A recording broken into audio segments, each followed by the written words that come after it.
Good afternoon, ladies and gentlemen. I declare open the 6th plenary meeting of the General Conference. We will proceed with the general policy debate this afternoon. Towards the end of the meeting, we will hear the report of the APX Commission on item 1.3, as well as the report of the chairperson of the Credentials Committee. Before we start with our list of speakers, may I repeat the appeal for good timekeeping. Thank you in advance. I now have the honor to call on our first speaker for this afternoon, His Excellency Mr. Clemente Engonga Nguema Ongwene, First Deputy Prime Minister and Minister of Education of Equatorial Guinea.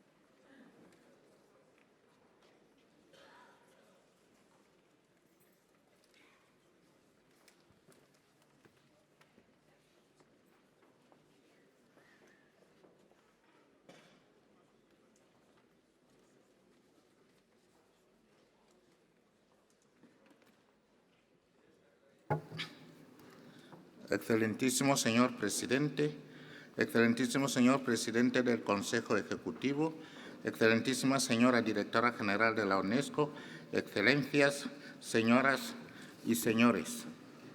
Mi delegación y yo nos sentimos altamente honrados por estar aquí en nombre y representación de Guinea Ecuatorial, porque nuestro país se siente estrechamente vinculado con los principios, objetivos e ideales de paz, justicia e igualdad entre todos los individuos y estados que preconiza la UNESCO.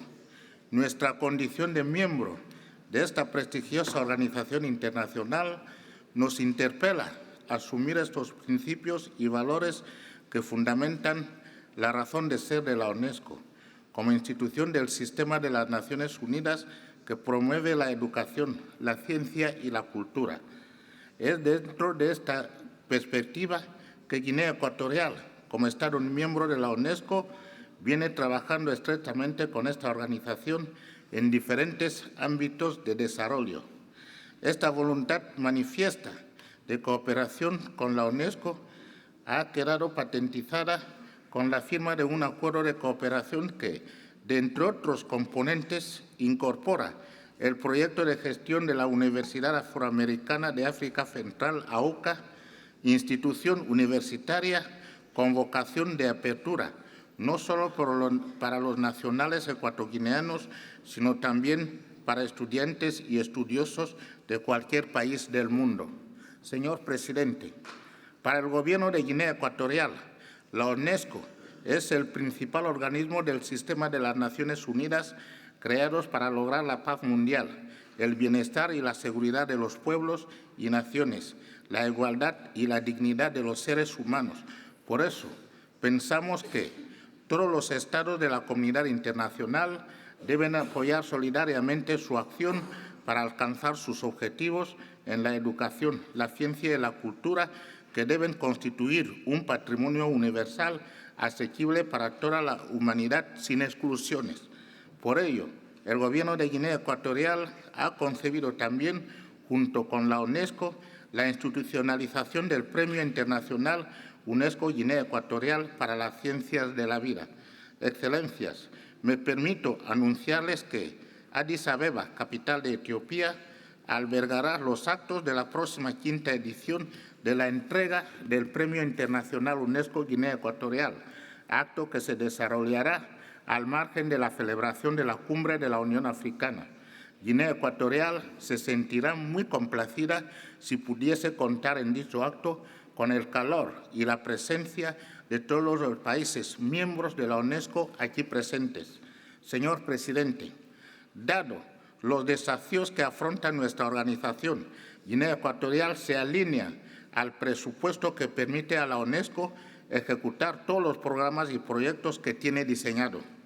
Excelencias, la presente ocasión es magnífica para que dirijamos en nombre de Guinea Ecuatorial los justos merecimientos y felicitaciones al presidente de la 40ª sesión de la Conferencia General de la UNESCO por su elección y por el estilo tan acertado de coordinar y dirigir las intervenciones de esta Conferencia General. Nuestra felicitación también va dirigida a la excelentísima señora directora general de la UNESCO por su acertada iniciativa de impulsar una visión y práctica basada en la renovación estratégica del funcionamiento de la UNESCO. Nuestras felicitaciones y reconocimientos van igualmente dirigidos al presidente del Consejo Ejecutivo y su equipo, a los miembros y jefes de las delegaciones aquí presentes, al personal directivo y empleado de la UNESCO. A todos y a cada uno expresamos nuestro sentimiento de respeto y deseo de paz y prosperidad por una UNESCO siempre grande, fuerte y luchadora por el bienestar de la humanidad. Muchas gracias.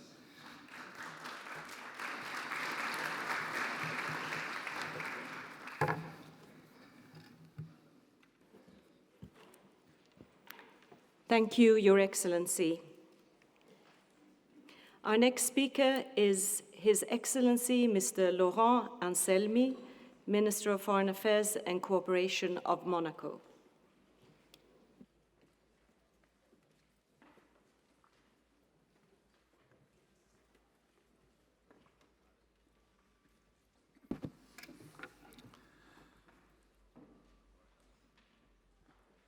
Le Président de la Conférence générale, Madame la Directrice générale, Excellences, Mesdames et Messieurs, chers collègues. Permettez-moi tout d'abord, Monsieur le Président, de vous adresser mes félicitations pour votre élection à la présidence de cette 40e conférence générale de l'UNESCO. Soyez assurés du soutien de la Principauté pour l'accomplissement de cette importante mission. Madame la Directrice générale, je tiens à saluer votre action. Durant les 2 premières années de votre mandat, vous avez réussi à réaffirmer l'importance de notre organisation et à la rendre à nouveau incontournable sur la scène internationale. La transformation stratégique ou le lancement du processus pour l'avenir de l'éducation en sont des illustrations parlantes. Elles démontrent votre capacité à faire vivre l'UNESCO, à la réformer, tout en conservant ses spécificités. Je souhaiterais maintenant évoquer ce qui me semble pour Monaco essentiel. En sa qualité de chef de file pour l'objectif de développement durable numéro 4, l'UNESCO incarne mieux que quiconque l'éducation. Monaco soutient pleinement toutes les actions entreprises en la matière et en particulier celles dédiées à l'éducation des jeunes et des femmes. C'est pourquoi le gouvernement princier a décidé de renouveler pour 4 ans son projet au Burundi en faveur de la promotion de la scolarisation des enfants vulnérables et en particulier des filles. Son Altesse royale, la princesse de Hanovre, en sa qualité d'ambassadrice de bonne volonté de l'UNESCO, œuvre également pour la protection de l'enfance et de la famille et contribue à la promotion des programmes de l'UNESCO pour l'éducation des filles et des femmes. Enfin, le gouvernement princier se félicite de la remarquable évaluation faite par l'UNESCO au travers de son rapport mondial de suivi sur l'éducation qui montre les progrès significatifs ayant été accomplis. Par ailleurs, nous nous réjouissons du succès de l'initiative « Faire revivre l'esprit de Mossoul » qui s'inscrit dans la grande tradition de l'UNESCO de sauvegarde du patrimoine mondial.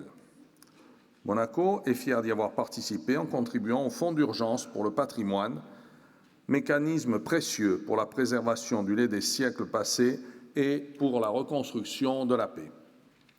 Le Forum des ministres de la Culture, qui se tiendra la semaine prochaine, est un événement de première importance que nous saluons et sur lequel nous savons pouvoir compter pour assurer la promotion de la diversité culturelle, de l'interculturalité et de la compréhension mutuelle entre les peuples. Monsieur le Président, dans toutes les enceintes internationales, Monaco promeut le dialogue par le biais de la science. Le prince Albert II rappelait lors de la dernière Assemblée générale des Nations unies que Monaco a historiquement fait le choix de soutenir la science. En effet, il est essentiel que les politiques à mettre en œuvre puissent se fonder sur les connaissances scientifiques les plus fiables. Quelle organisation, chers collègues, est plus légitime que l'UNESCO pour défendre la science? Nous nous réjouissons à ce titre du dialogue sur une science ouverte qui anime ici nos discussions. Comme vous le savez, le territoire monégasque est avant tout marin. La défense des océans est donc tout naturellement l'un des engagements prioritaires de la Principauté. Au sein de l'UNESCO, cet engagement s'exprime par une coopération visant à renforcer les activités du programme marin du patrimoine mondial et par un soutien apporté à toutes les activités capables de nous aider à mieux comprendre les océans ainsi que notre planète. À cet égard, Monaco a accueilli en septembre dernier la 51e session du groupe d'experts intergouvernemental sur l'évolution du climat, le fameux GIEC, à l'occasion de laquelle a été présenté le rapport spécial sur l'océan et la cryosphère dans le contexte du changement climatique. Ce rapport contribue à mettre en lumière le rôle de l'océan dans le système climatique planétaire. Le typhon qui a touché le Japon en octobre nous a tragiquement montré que même dans les zones les mieux préparées, les dégâts sont considérables. Et c'est seulement ensemble et unis que nous pourrons faire face à des événements extrêmes d'une intensité inédite. Pour toutes ces raisons, Monaco appuie les initiatives de l'UNESCO en faveur des petits États insulaires en développement et notamment le partage efficace des connaissances liées aux catastrophes et les moyens d'y répondre par le biais des programmes de la Commission océanographique intergouvernementale, la COI, que vous connaissez tous. Les enjeux environnementaux ne pourront être relevés que par une communauté internationale solidaire et avec l'aide d'une science affirmée. En cette matière, nous encourageons le travail scientifique de l'organisation, notamment dans le domaine de l'ODD 14 consacré aux océans. Monaco apporte un soutien à toutes les actions entreprises dans le cadre de la décennie des Nations Unies pour les sciences océaniques, comme en témoigne le message adressé par SAS le Prince Albert II à l'ouverture des travaux de la première réunion de planification de cette décennie qui s'est tenue à Copenhague en mai dernier. Chers collègues, dans le cadre de l'évolution numérique, Monaco s'est fixé pour objectif de faire de la principauté une Smart City. Ces changements d'une opportunité inédite pour les Monégasques comme pour nous tous renouvellent la question de l'éthique. C'est ensemble que nous devons nous interroger sur le bouleversement des frontières, des limites et même des modes de vie qu'ils impliquent. La principauté se réjouit en conséquence de l'adoption d'une feuille de route destinée à la création d'un outil éthique dans le domaine de l'intelligence artificielle, ici même à l'UNESCO, et nous encourageons vivement l'organisation à tenir ce rôle précurseur en la matière. Depuis plusieurs décennies, la principauté mène une politique volontariste en matière de sport et d'éducation physique, persuadée que c'est essentiel pour le développement de la jeunesse. Un sport sans dopage en est évidemment la condition et mon pays soutient donc tout naturellement et activement la convention qui s'y rapporte et la mise en œuvre du plan d'action de Kazan. Pour conclure, je souhaiterais revenir sur ce qui est souvent le fond de nos débats et une priorité pour Monaco. Au moment où la mutation écologique devient un enjeu de civilisation, il me semble en effet que notre organisation a un rôle éminent, particulier et novateur. Articuler la science et la politique, éduquer toujours, maintenir le pluralisme des politiques face au solutionnisme fataliste, afin d'éviter de donner du corps à l'aphorisme cher à Heinrich Heine, selon lequel nous ne comprenons guère les ruines que le jour où nous-mêmes le sommes devenus. Je vous remercie.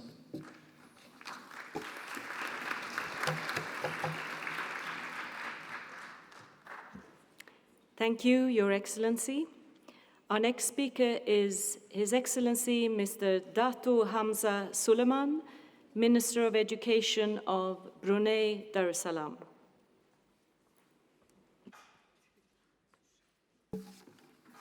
Bismillah ar-Rahman ar-Rahim. Your Excellency, President of the General Conference, Your Excellency, Madam Director General of UNESCO, Excellencies, ladies and gentlemen, Assalamu alaikum wa rahmatullahi wa barakatuh, and good afternoon.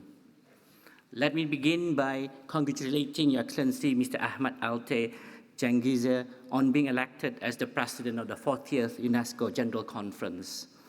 I also like to express our deep appreciation to Madame Audrey Azoulay, the Director General, for her leadership and for the excellent arrangement of this conference. Excellencies, ladies and gentlemen, with the vision of quality education, dynamic nation, Brunei Darussalam is committed in providing equitable quality education to develop future-ready citizens who are knowledgeable and skilled for the 21st century. As part of maintaining the country's competitiveness towards a stable and sustainable economy, it is vital for us to equip our people so that they will be able to participate in a knowledge-based economy and also to be agile enough in responding to global challenges. In view of this, Brunei Darussalam recently formulated its Education Strategic Plan 2018 to 2022, which signifies our commitment and dedication in providing quality and holistic education in line with our National Vision 2035, which is to produce well-educated, highly skilled, and accomplished people. This new strategic plan is also well aligned towards achieving the Education 2030 agenda. Excellencies, ladies and gentlemen, one of the most important aspects in delivering quality and holistic education is through high-performing human resources, particularly teachers. On this note, we would like to share that Brunei Darussalam is committed to transform its human resource towards a performance-driven culture by enhancing and improving our human resource capacity and competencies. Furthermore, in strengthening the provision of quality teachers, Brunei Darussalam is reviewing its teachers' education program and also has introduced the literacy and numeracy coaching program. On another note, our second strategic objective focuses on providing access for equitable and quality education. Brunei Darussalam is amplifying its focus and effort on our special needs students by establishing centers of excellence that will maximize resources to provide an inclusive and effective education. Brunei Darussalam, through its various programs, such as the Children of Hope and Miftahun Najah, also provides economic and other academic assistance to underprivileged students so that they will have equal and fair opportunities in education. We are also delighted to share that during this year's Teachers' Education celebration in September, His Majesty the Sultan and Yang di-Pertuan of Brunei Darussalam has consented for the establishment of the Center for Lifelong Learning at our Education Ministry. Excellencies, ladies and gentlemen, Brunei Darussalam believes education plays a vital role in ensuring a sustainable and better future for all. Hence, by conducting this initiative and programs, Brunei Darussalam continues to establish and create opportunities for our people to achieve the Education Agenda 2030, as well as other sustainable development goals. Also, in response to the fourth industrial revolution, we are embarking on efforts toward developing and integrating cutting-edge educational technologies in our curriculum to ensure our students and teachers continue to remain engaged learners. We will also continue to expand the use of technology in our schools that could reduce the gap of students in challenging geographical location. Brunei Darussalam also highlights the importance of strong and sustainable internal and external stakeholder support by strengthening and sustaining collaboration with parents and other non-governmental institutions. In relation to this, we see UNESCO as an important and relevant partner in developing the education, culture, and science sectors. As such, we are pleased to share that we have successfully co-hosted the sub-regional meeting on SDG 4 for Quality Education 2030 and the 2019 Annual Education for Sustainable Development Countries Report meeting in April, early this year. Leveraging on UNESCO's technical expertise and contribution from cluster country, Brunei Darussalam was able to draft its SDG national framework for K-12 and higher education. Excellencies, ladies and gentlemen, in the fields of culture, the arts, heritage, Brunei Darussalam is committed to protect, safeguard, and promote its tangible and intangible cultural heritage. Since its ratification of the 1973 and 2003 conventions, Brunei Darussalam is continuously developing its capacity through training programs with UNESCO, strengthening national legislation in monuments and treasure coves, and educational programs through museology, exhibition, and roadshows. This year is a special year for us. We are delighted to share that Bandar Sri Begawan, the capital city of Brunei Darussalam, was declared as the Islamic culture capital for the Asian region, a program under ISESCO. Ladies and gentlemen,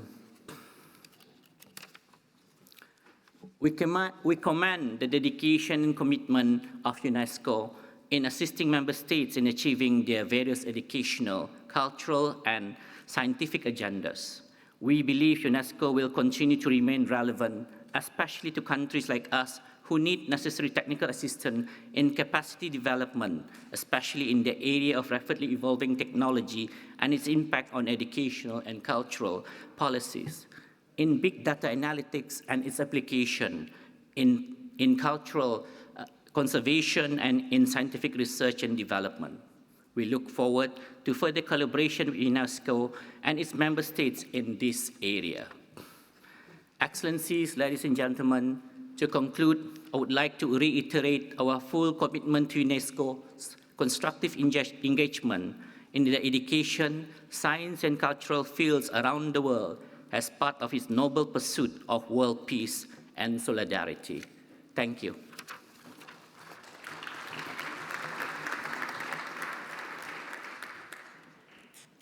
Thank you, Your Excellency.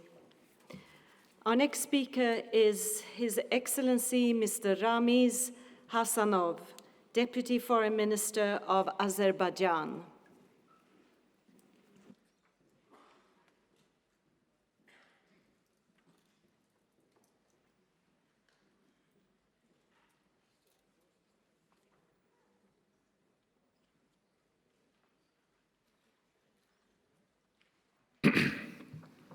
Dear President of the General Conference, dear President of Executive Board, dear Madam Director General, Excellencies, ladies and gentlemen.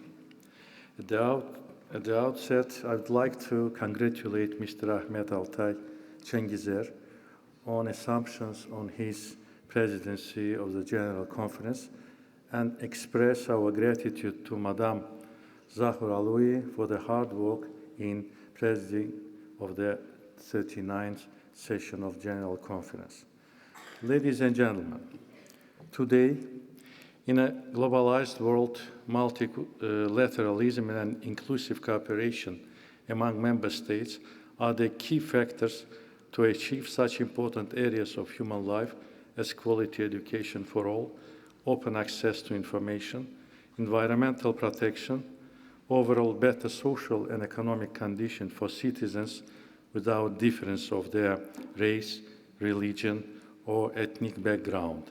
And therefore, UNESCO should be a catalyst of the international cooperation in this regard. In order to increase efficiency of our organization, to address the current global challenges, one of the main directions should be based on the reforms. And these reforms should be in line with the United Nations reforms process and in close consultation with member states.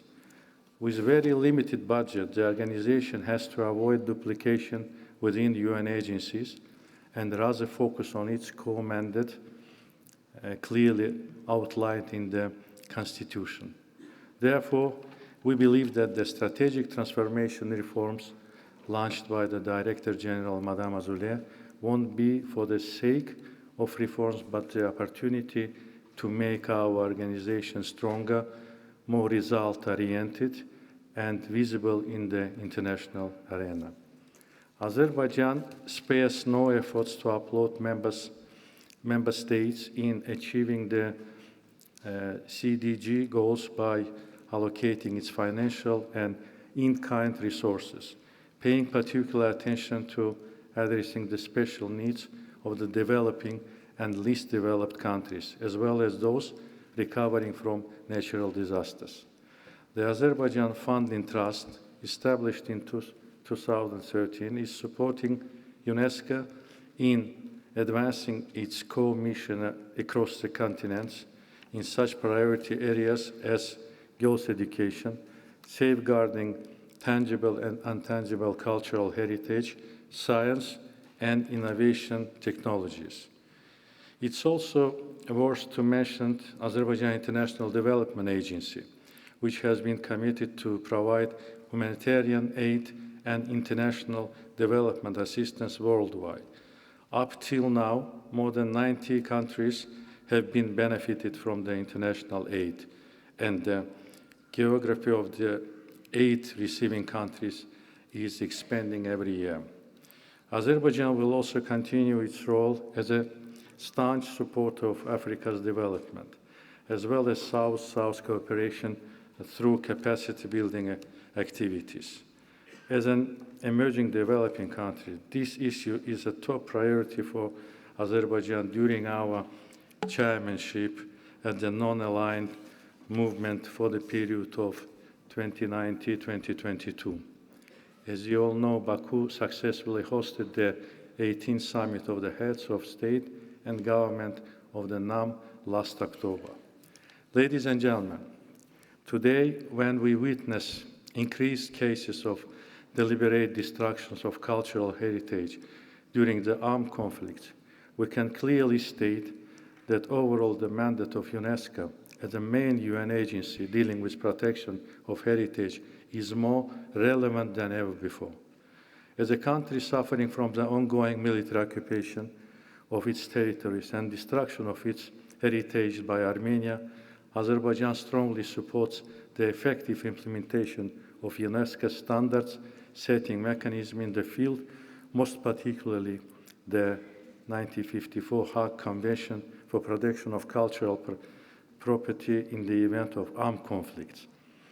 With this in mind, Azerbaijan funded the publication of military manual for protection of cultural heritage, which became an educational material in military institutions and translated into several languages, including Azerbaijani language.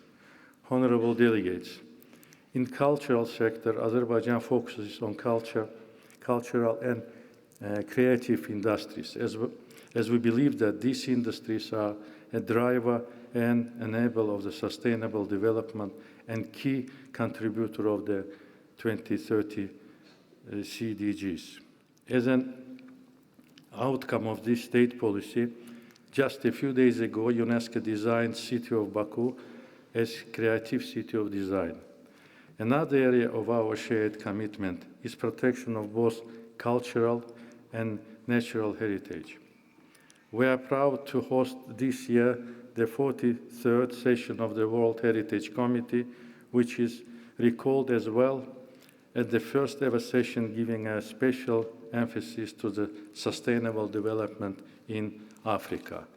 Azerbaijan is the main partner of UNESCO in the promotion of intercultural dialogue. Baku process launched in 2008 by the initiative of the President of the Republic of Azerbaijan, His Excellency Mr. Ilham Aliyev, has become an important framework fostering the rapprochement of culture. It's no coincidence that United Nations Secretary General in his annual report has stressed the role of Baku process as a key global platform for promoting intercultural dialogue. Thanks to the first Vice President of the Republic of Azerbaijan and UNESCO Goodwill Ambassador, Madame Mehriban Aliyeva's tireless efforts, the cooperation between Azerbaijan and UNESCO reached even more intensive and dynamic level, opening new horizons of partnership for advancement of ideals of peace and security. Dear Mr. President, Azerbaijan is strongly committed to the values and ideals of the UNESCO and will continue to support the noble mission of the organization. We believe that UNESCO as a laboratory of ideas should be genuinely multilateral environmental where all the member states can stand together for the preservation of our common heritage, respect for diversity, and promotion of the culture of peace. Thank you very much.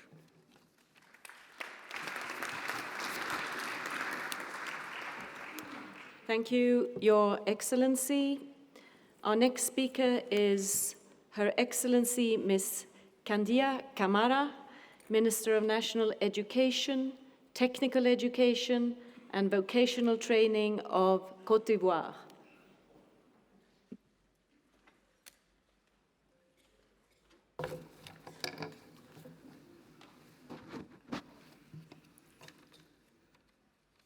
Monsieur le Président de la Conférence générale, Monsieur le Président du Conseil exécutif, Madame la Directrice générale, chers collègues, Excellences, Mesdames et Messieurs les ambassadeurs, Mesdames et Messieurs, avant tout propos, je voudrais adresser les félicitations de la Côte d'Ivoire à Son Excellence M. Ahmed Alté, délégué permanent de la Turquie pour son élection à la présidence de la 40e session de la Conférence générale de l'UNESCO. Mesdames et Messieurs, il y a 8 ans, mon pays, après une double décennie de crise militaro-politique, entamait sous le leadership de Son Excellence M. Alassane Ouattara, président de la République, une spectaculaire remontée économique et sociale dans un climat de paix. Cette remontée a été également possible grâce aux efforts multiformes que vous avez tous bien voulu déployer pour venir au chevet de notre pays, alors à l'agonie. Je voudrais, en ce moment précis, vous réitérer la gratitude de la Côte d'Ivoire, de son président et de son gouvernement. Mesdames et messieurs, depuis la chute du mur de Berlin, il y a exactement 30 ans, l'UNESCO ne s'est jamais autant senti interpellée dans le cadre de son mandat que maintenant par les défis et enjeux du monde. Ces défis demandent, pour être relevés par l'organisation, des engagements forts, cohérents et constants de notre part auprès de la direction générale à qui nous avons confié de difficiles missions de réforme et de mise en œuvre de programmes hautement ambitieux. L'instrument essentiel de son action dans ce cadre réside dans la mise en place d'un budget conséquent et sécurisé, à même de lui permettre de réaliser de façon idoine son mandat. C'est pourquoi mon pays réaffirme son appui à l'hypothèse la plus haute du budget proposée par la directrice générale au titre du 40C5 pour la période 2020-2021. Mesdames et messieurs, dans ce monde où tout, ou presque, devient un produit marchand, l'éducation, premier socle du mandat fondateur de notre organisation, doit continuer d'être revêtue par nos États et gouvernements du sceau régalien afin, d'une part, de garantir à tous l'accès équitable à la formation et à l'apprentissage et, d'autre part, de faire de l'école un instrument d'inclusion sociale et non d'exclusion. L'implication fort bien compréhensible du secteur privé dans son champ doit à cet égard être régulée comme c'est le cas en Côte d'Ivoire. C'est pourquoi mon pays souhaite à nouveau que l'UNESCO s'approprie les principes d'Abidjan sur le droit à l'éducation, principes adoptés en juin dernier par consensus par le Haut Conseil des Nations Unies pour les droits de l'homme. Par ailleurs, au regard de leur convergence de vision dans le domaine de l'éducation, mon pays en appelle à une concertation entre l'UNESCO et l'Afrique afin qu'elles conviennent d'une stratégie commune dans le cadre de la mise en œuvre de l'ODD 4. Mesdames et messieurs, face au fléau des changements climatiques et de la dégradation de l'environnement qui frappe le continent africain, la Côte d'Ivoire réitère son appel pour la mise en œuvre d'un programme spécial d'urgence pour la préservation des fleuves, des rivières et des mers et océans d'Afrique et encourage l'UNESCO à poursuivre son appui au projet Biosphère et patrimoine du lac Tchad. Mesdames et messieurs, l'éradication des facteurs de résurgence des conflits en Afrique et dans le monde demeure une préoccupation majeure pour la Côte d'Ivoire, pays où est né en 1989 le concept de la culture de la paix. Aussi, mon pays encourage-t-il la poursuite de la mobilisation et du renforcement des partenariats et des réseaux à l'appui d'une culture de la paix en Afrique, tel que stipulé dans le projet du document 40C5. Mesdames et messieurs, la Côte d'Ivoire voudrait saisir l'opportunité de la présente session pour réitérer sa gratitude à l'UNESCO pour les nombreux et divers appuis dont elle a bénéficié de sa part. Elle apprécie particulièrement l'octroi d'une assistance financière pour l'inventaire de son patrimoine culturel immatériel, tout comme elle salue les appuis significatifs à lui accorder pour la sauvegarde du parc national de Taï et du Mont Nemba dans le cadre des fonds d'urgence ainsi que ceux dédiés à la réactivation du projet de la route de l'esclave. Enfin, la Côte d'Ivoire félicite l'UNESCO d'avoir fait de l'Afrique une priorité. Mon pays souhaite toutefois une évaluation des actions menées et des dispositions prises dans le cadre de cette priorité afin que soient prises les mesures qui s'imposent pour la rendre effective dans les délais. Je vous remercie.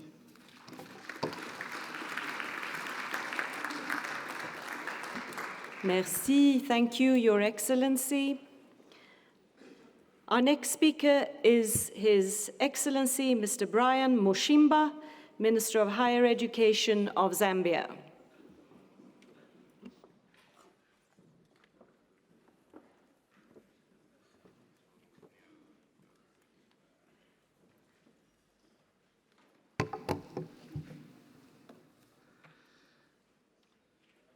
The President of the General Conference,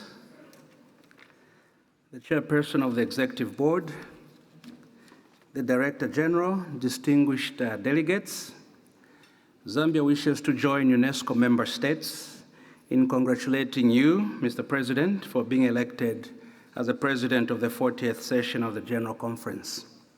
Zambia also wishes to thank the outgoing President of the General Conference, Her Excellency Mrs. Zahawa Alaoui, for our unwavering efforts in advancing the agenda of UNESCO. We also thank all the member states for supporting Zambia's candidature as one of the vice presidents of the General Conference and also president of the Natural Sciences Commission. Mr. President, distinguished ladies and gentlemen, the aspirations of Zambia is to realize the tenets articulated in the Education 2030 Agenda and Sustainable Development Goals. In this regard, we have continued implementing interventions outlined in various national development plans and international conventions and protocols that we've accented to. Mr. President, to enhance pupil attendance and nutrition among pre- and primary school learners, my government has continued funding the homegrown school feeding program. At secondary school level, increasing access and participation of girls is being realized through the Keeping Girls in School initiative, which is part of the Girls' Education and Women's Empowerment and Livelihood Project. Distinguished ladies and gentlemen, Zambia continues to benefit from UNESCO and SIDA support in the implementation of comprehensive sexuality education targeted at young people between the ages of 10 and 24 through the project titled Our Rights, Our Lives, Our Future, O3 Zambia. The O3 Zambia is improving sexual and reproductive health among the gender and education outcomes for adolescents and young people through sustained reductions in early and unintended pregnancies and gender-based violence. The O3 Zambia is an important intervention for Zambia and is aligned with SDGs 3, 4, 5, and 16. In order to reduce the cost of providing teaching and learning materials, my government is developing open education resources, OERs, for the secondary school curriculum with the support of UNESCO through the formulation of an OER strategy. In efforts to enhance provision of science, technology, engineering, and mathematics, STEM, education in schools, we have transformed the National Science Center and also established a research and innovation section responsible for conducting and promoting research and innovation in STEM. Recognizing the significant role qualified teachers play in the provision of quality education, Zambia, with support from UNESCO, has developed teacher professional standards and has also customized the UNESCO ICT Teacher Competence Framework. In view of this, we commend UNESCO for the role the organization keeps playing in the implementation of SDG 4. Mr. President, distinguished ladies and gentlemen, quality assurance in higher education has gained significant momentum in recent years due to rising public demand for better performance of higher education institutions. In responding to this need, the UNESCO Shenzhen Municipality Government Funds in Trust project on strengthening quality assurance and recognition tools and mechanisms in higher education in Africa is being implemented in Zambia. Mr. President, my country, working with stakeholders such as the UNHCR, has provided a safe haven and a home for over 82,000 refugees and displaced persons from neighboring countries. In this light, it was important, and rightly so, that Zambia is the first country globally to pilot the UNESCO qualifications passport and started awarding these UNESCO qualification passports to refugees and vulnerable migrants. Mr. President, Zambia wants to pay tribute to UNESCO for financing an intervention to mitigate child marriages, pregnancies, HIV/AIDS, and enhance living a positive quality life for netballers, and this has provided them with information on how to handle varying issues they come into contact with as they participate in their sport. Distinguished ladies and gentlemen, the implementation of Village Television Project, which was reported in the 39th session of the General Conference, has contributed greatly to the widening of access to information in Zambia. This is because in areas that are not serviced by transmitters of the digital terrestrial transmission system, the government has provided direct-to-home transmission system, a platform that uses satellite transmission. Mr.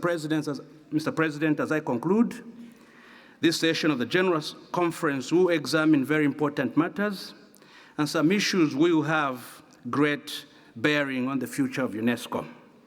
The program and budget of UNESCO and the future of the International Bureau of Education are among the items that will require serious reflection before taking decisions. I would therefore like to urge member states to reach consensus so that UNESCO can implement its programs. I also wish to urge UNESCO to continue being transparent and consultative, especially during this strategic transformation process, which will impact all the member states and come up with an agenda that speaks to the desires of all member states. I thank you.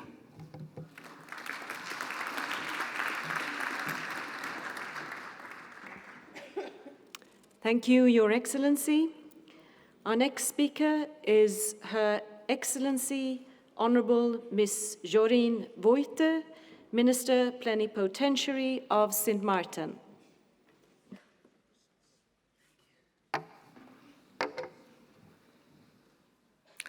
Honorable President of the General Conference, the Honorable Director General, Your Excellencies, distinguished delegates, ladies and gentlemen, our sincere greetings from our friendly island of St. Maarten.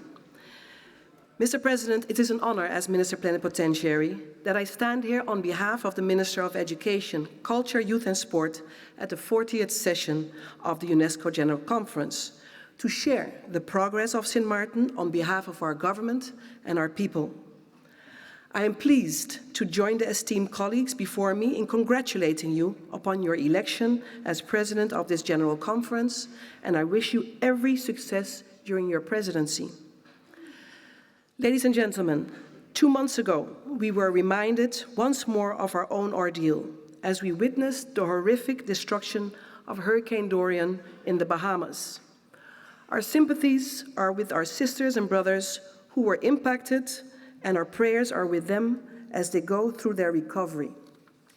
At the 39th conference, our island was reeling from the devastation caused by Hurricane Irma in September 2017. We are advancing in our recovery, thanks to the resilience of our people and the assistance of many global partners. The hurricane seasons have been increasingly active, and this is evidence of the disastrous impact of climate change. As small island developing states, we will not shrink in the face of such challenges. Adapt and mitigate is our mantra. St. Maarten, therefore, is in strong support of the UNESCO SIDS Action Plan and UNESCO's initiatives aimed at promoting the importance of mitigation and adaptation, as well as building resilience of SIDS to impact climate change. We thank UNESCO for the support given to our island after Hurricane Irma and for the emergency funds that were made available. This has allowed the Division of Public Education to purchase instructional and sport materials as well as educational methods. Mr. President, the Department of Culture and the St. Maarten National Commission for UNESCO officially launched St. Maarten's first intangible cultural heritage inventory. The ICH inventory was released under the awareness campaign I remember intangible cultural heritage. There are 215 ICH elements thus far for the inventory. Some of the elements submitted by the people of St. Martin include our St. Martin English, the story of Diamond Estate 26 Run and their escape, and the Punnam dance, just to name a few. The ICH inventory is available online to the public, and we would like to thank UNESCO, the Ministry of Education, Culture and Science in the Netherlands, and the Cluster Office for the Caribbean for your invaluable contributions towards making this a reality. Ladies and gentlemen, St. Martin reaffirms its commitment to achieving the SDGs. Several SDGs workshops are being conducted by the Department of Interior and Kingdom Affairs and the St. Martin National Commission for UNESCO for secondary and elementary teachers since February 2019. In collaboration with the University of St. Martin, lectures have been hosted to educate the public. A creative expression SDGs project allows secondary education students to express their knowledge of SDGs using various art forms such as poetry, living statues, posters, and dance. With reference to SDG 4, St. Martin has executed several activities to achieve the goal of quality education. With the passing of our study financing law in 2018, our government reconfirmed our commitment to enhance equal access to higher education and to those who choose to pursue vocational education at our local TVET institution. The execution of our iStep, Inspiring Our Students with Technology in Education project, continues to assist with the implementation of 21st century forward learning. In 2018 and 2019, 2 successful tech experience conferences were organized and trainings for music and physical education teachers and school counselors were well received. The UNESCO Associate Schools has expanded from 1 to 3, both for the secondary and the elementary levels. A sustainable school waste management program is being piloted at these schools. The program's emphasis is on the need to conserve, sustainably use and manage our environment, our ocean and our seas in accordance with the 2030 Agenda. Our students have become ambassadors for recycling and protecting our environmental resources at their schools, their homes and their neighborhoods. St. Martin supports as well and embraces anti-doping practices. No doping, no drugs is an awareness campaign that receives support and will be executed by the Department of Sports in collaboration with our stakeholders in sport. Mr. President, as I come to the closing, as we continue to develop our country and pursue the global goals, St. Martin is being rebuilt stronger and better. Our spirit of resilience will propel us to fulfill our motto of Sempre Progrediens, which stands for always progressing. Since we are disproportionately affected by global concerns, such as climate change, we join the messages of our other SIDS. Only by working together and granting SIDS an equal platform for global platforms such as UNESCO, can we ensure the creation of a desirable future for all of our children. Thank you.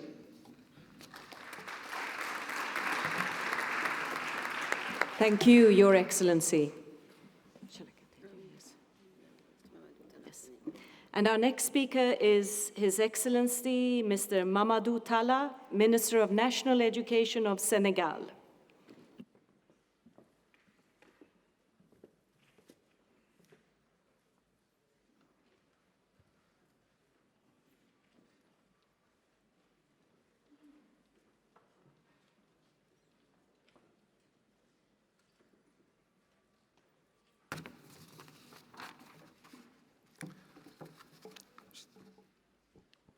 Monsieur le Président de la Conférence générale, Monsieur le Président du Conseil exécutif, Madame la Directrice générale, Mesdames, Messieurs les ministres et chefs de délégation, Mesdames, Messieurs.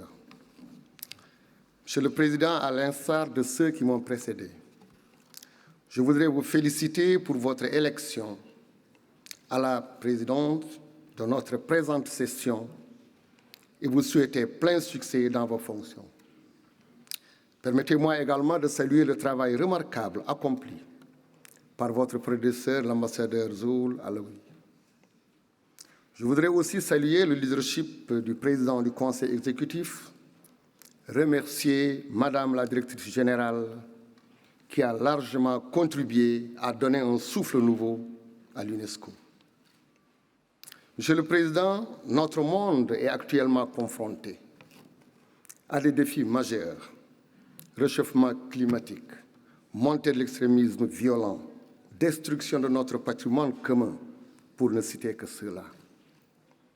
Dans un tel contexte, ce fait d'incertitude, le Sénégal, qui fonde sa politique internationale sur le dialogue constant, entend contribuer au renforcement du multilatéralisme. À cette fin, mon pays reste profondément convaincu que le mandat fort louable de l'UNESCO pour la construction de la paix doit nous conduire à une introspection sur la finalité de notre action.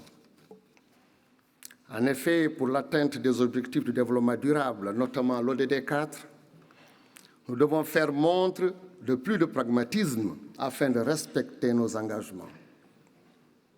Pour une paix durable, il faut assurer à tous un accès équitable à une éducation de qualité pour une promotion des langues nationales, de l'alphabétisation, des alternatives au système scolaire classique, comme les daras modernes au Sénégal, et de l'apprentissage tout au long de la vie. Une attention toute particulière devrait être accordée à la question du genre, aux personnes vivant avec un handicap et aux jeunes déscolarisés. Aussi, le président de la République du Sénégal, son Excellence M. Macky Sall, s'est-il personnellement engagé à réaliser avant 2030 l'accès à l'éducation pour tous, en mettant l'accent sur les filles. Pour atteindre ces objectifs, il a considérablement investi dans le secteur de l'éducation. Plus de 25% du budget national du Sénégal y est consacré, dépensant ainsi les recommandations des 20% préconisées dans l'agenda éducation 2030. Dans cet esprit, le Sénégal s'emploie à développer un modèle éducatif inclusif qui offre les mêmes chances de réussite à tous, y compris les élèves des zones défavorisées. C'est ce qui justifie d'ailleurs la création des lycées d'intégration nationale pour l'équité et la qualité et la mise en place d'une fondation pour l'éducation. S'y ajoutent les améliorations continues apportées dans la formation des enseignants. Pour une école de la réussite, il est essentiel de disposer d'enseignants bien formés, motivés et engagés, car qui veut atteindre l'élève doit viser l'enseignant. Monsieur le Président, s'agissant de la culture, le Sénégal salue la tenue du Forum des ministres de la Culture en marge de notre présente session. Près de 2 décennies après la conférence sur les politiques culturelles pour le développement qui s'est tenue à Stockholm, les conclusions attendues de cette rencontre contribueront sans doute à la mise en œuvre des orientations du gouvernement sénégalais visant à faire de l'économie de la culture un levier de développement durable local. Dans le secteur de la communication et de l'information, ma délégation réitère sa position en faveur du développement des médias et de l'accès à l'information. Avec près de 400 organes d'information libres, mon pays s'est doté d'un cadre institutionnel qui fonde la liberté d'expression. Le Sénégal appuie également les initiatives de l'organisation dans les domaines de l'intelligence artificielle, des sciences, des sports et de la jeunesse. C'est le lieu de magnifier l'expertise de l'UNESCO dans les sciences de l'eau. Disposant d'une compétence unique dans le système onusien, notre organisation devrait être en mesure de consolider sa position de leader dans les questions de l'eau, ressources devenues rares et en même temps porteuses de conflits. Je saisis cette occasion pour inviter tous les membres de nos États membres au 9e Forum mondial de l'eau, Dakar 2021. Ainsi qu'aux Jeux olympiques de la jeunesse qui se tiennent en 2022 au Sénégal. Monsieur le Président, Mesdames, Messieurs, je voudrais réaffirmer le soutien du Sénégal au processus de transformation stratégique. Les fondements de l'UNESCO sont à consolider. Il est donc nécessaire de poursuivre les démarches de structuration engagées pour lui permettre de mener à bien ses missions, en renforçant son efficacité dans le sillage de la réforme globale du système des Nations Unies. De même, le cadre du projet de programme et de budget 2020-2021, le Sénégal soutient le plan fonds budgétaire à 534,6 millions de dollars. Notre ambition pour les deux priorités globales, Afrique et égalité du genre, et le plan d'action en faveur des petits États insulaires en développement ne peut être réalisé sans des moyens financiers conséquents. Je vous remercie de votre aimable attention. Merci. Thank you, Your Excellency. This next speaker is His Excellency Mr. Mofat Figi, Minister of Education of Solomon Islands.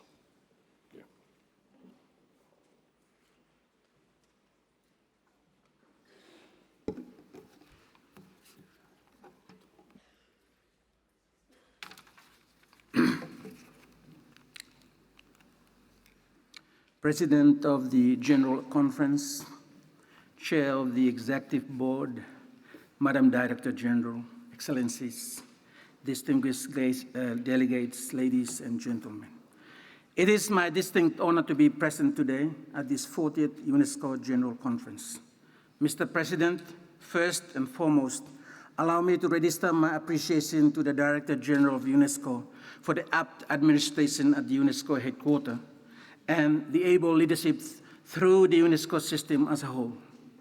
Today, Mr. President, when the world is faced with many challenges, such as climate change, internecine wars, interminable violence, and unrelenting poverty, just to name a few, the role of UNESCO as a platform for intellectual debate to foster peace and sustainable development through education, social and human science and culture remains ever critical. Mr. President, I cannot stress enough the importance of education as part of my ministry's portfolio. The Solomon Islands government has made the decision to move actively in this domain that includes literature and numeracy and lifetime learning. We have also made important progress in primary and secondary education. We also expand and progress early childhood education development. Concomitant to all these, we have initiated focus on school-to-work program. Mr. President, technical and vocational education and training, in short, TVET, is a key area where the Solomon Islands need further cooperation and development assistance. In this important area, I renew our appeal to UNESCO to get a substantial program on the road in the Pacific Island countries. We await your response on such a program. As with all the areas of education, the quality of teaching by teachers is key to quality learning. To train teachers, we need excellent higher education institutions and, of course, educators. At this juncture, Mr. President, I am pleased to report that Solomon Islands has established its first national university, the Solomon Island National University, SINU for short, in 2012.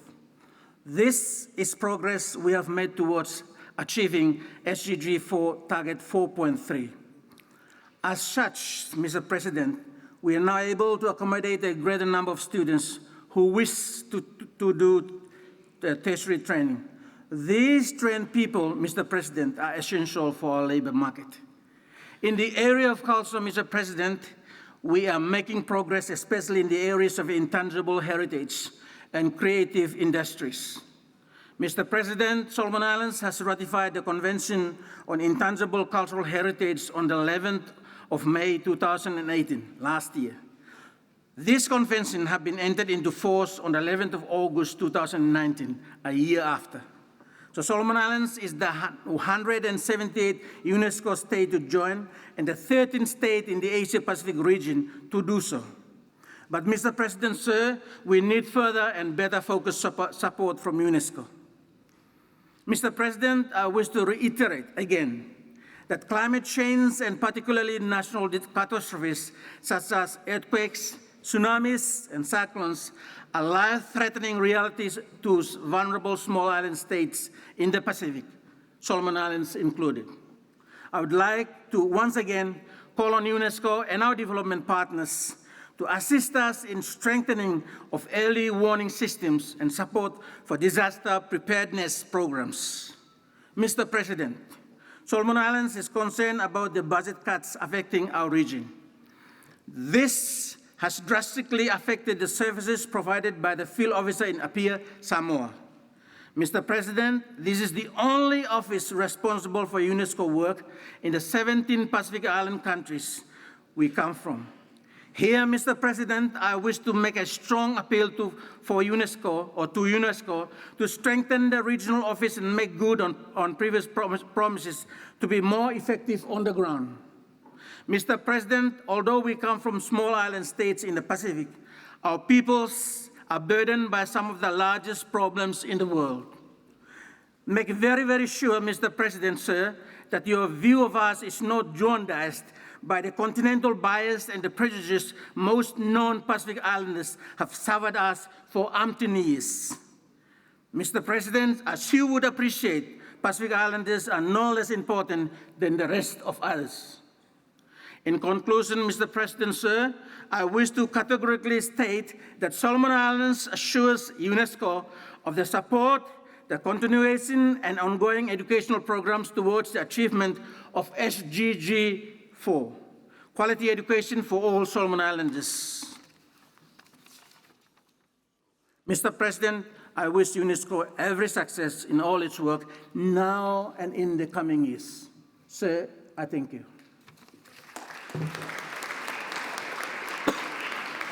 Thank you, Your Excellency. I now invite His Excellency Dr. Tilaye Gete, Minister of Education of Ethiopia.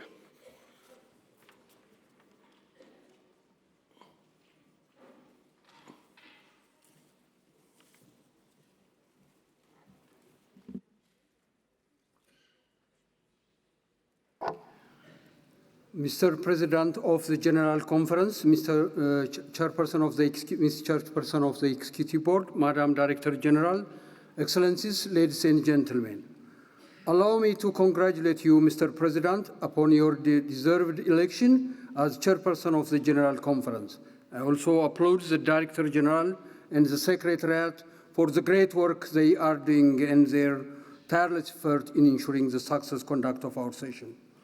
On behalf of my delegation, I would also like to convey the warm greetings of the President of Ethiopia, Her Excellency Sahle-Work Zewde, who is honored to chair the Commission on Features of Education of UNESCO, and our Prime Minister, His Excellency Abiy Ahmed, who is the recipient of the 2019 UNESCO Humphrey Buffett Peace Prize and the 2019 Nobel Peace Laureate. Ethiopia is indeed proud of these prestigious international recognitions.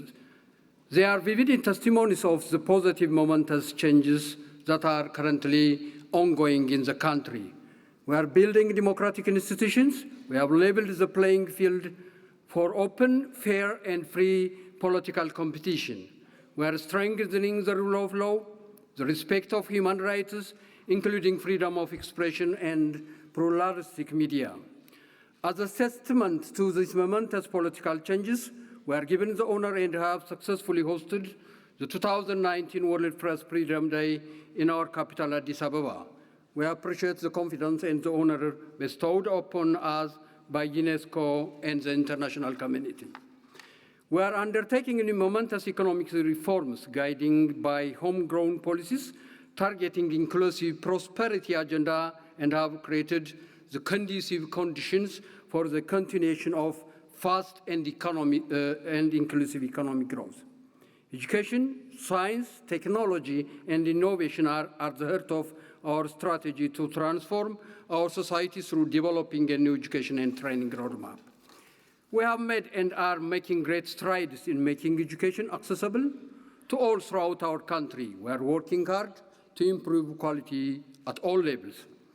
Our transformative prosperity agenda is based on sustainable development, including the protection of our environment and the tackling of climate change, as we have undertaken the massive tree planting campaign, spreaded by His Excellency the Prime Minister in person, with the planting of billions of trees. We are safeguarding our rich tangible and intangible cultural and natural heritage sites. Our aspiration of inclusive sustainable development is mainly dependent on ourselves. We are very grateful for all the support we receive from UNESCO. Excellencies, ladies and gentlemen, Ethiopia, as a founding member of the League of Nations, the United Nations, and many international institutions, including UNESCO, is a firm believer in the multilateral system. The pressing global challenges we face, mainly the eradication of poverty and the reduction of global inequalities, tackling climate change, combating the hate speech and fake news, and narrowing the growing digital divide requires global solidarity. We should all unite to fight against these global challenges that affect all humanity. The eradication of poverty is predicted on the achievement of SDGs in general and the access to quality education by all in particular. We encourage UNESCO to work with member states to optimize and prioritize its activities so as to improve learning outcomes, especially for women, girls, and marginalized communities in vulnerable locations. We all agree that UNESCO's mandate is more relevant today than at any time in its long history. Yet we have consistently underinvested in its work, particularly in its program in developing countries and in Africa. We fully support the ongoing strategic transformation of the organization with a view to better spread to the needs of member states. However, as a governing body, we need to give the Secretariat the necessary resources to undertake its activities and fulfill the important mandate we have entrusted it. We strongly support the highest budgetary possible for the next biennial by in support of priority of Africa, the work of the International Institute of Capacity Building in Africa, ICBA, and the Horn, the African World Heritage Fund. But not least, we need to reform the governance system of our organization much more deeply than one that we have attempted or are proposing to date. We need to have bigger ambitions by undertaking consensus-based, inclusive, comprehensive, and transformative reform of the governance system, which with the objective of strengthening UNESCO and ensuring its success in the 21st century. Thank you very much for your attention. Thank you, Excellency. The next speaker is His Excellency, Mr. Mohamed El-Amin El-Tom, Minister of Education of Sudan.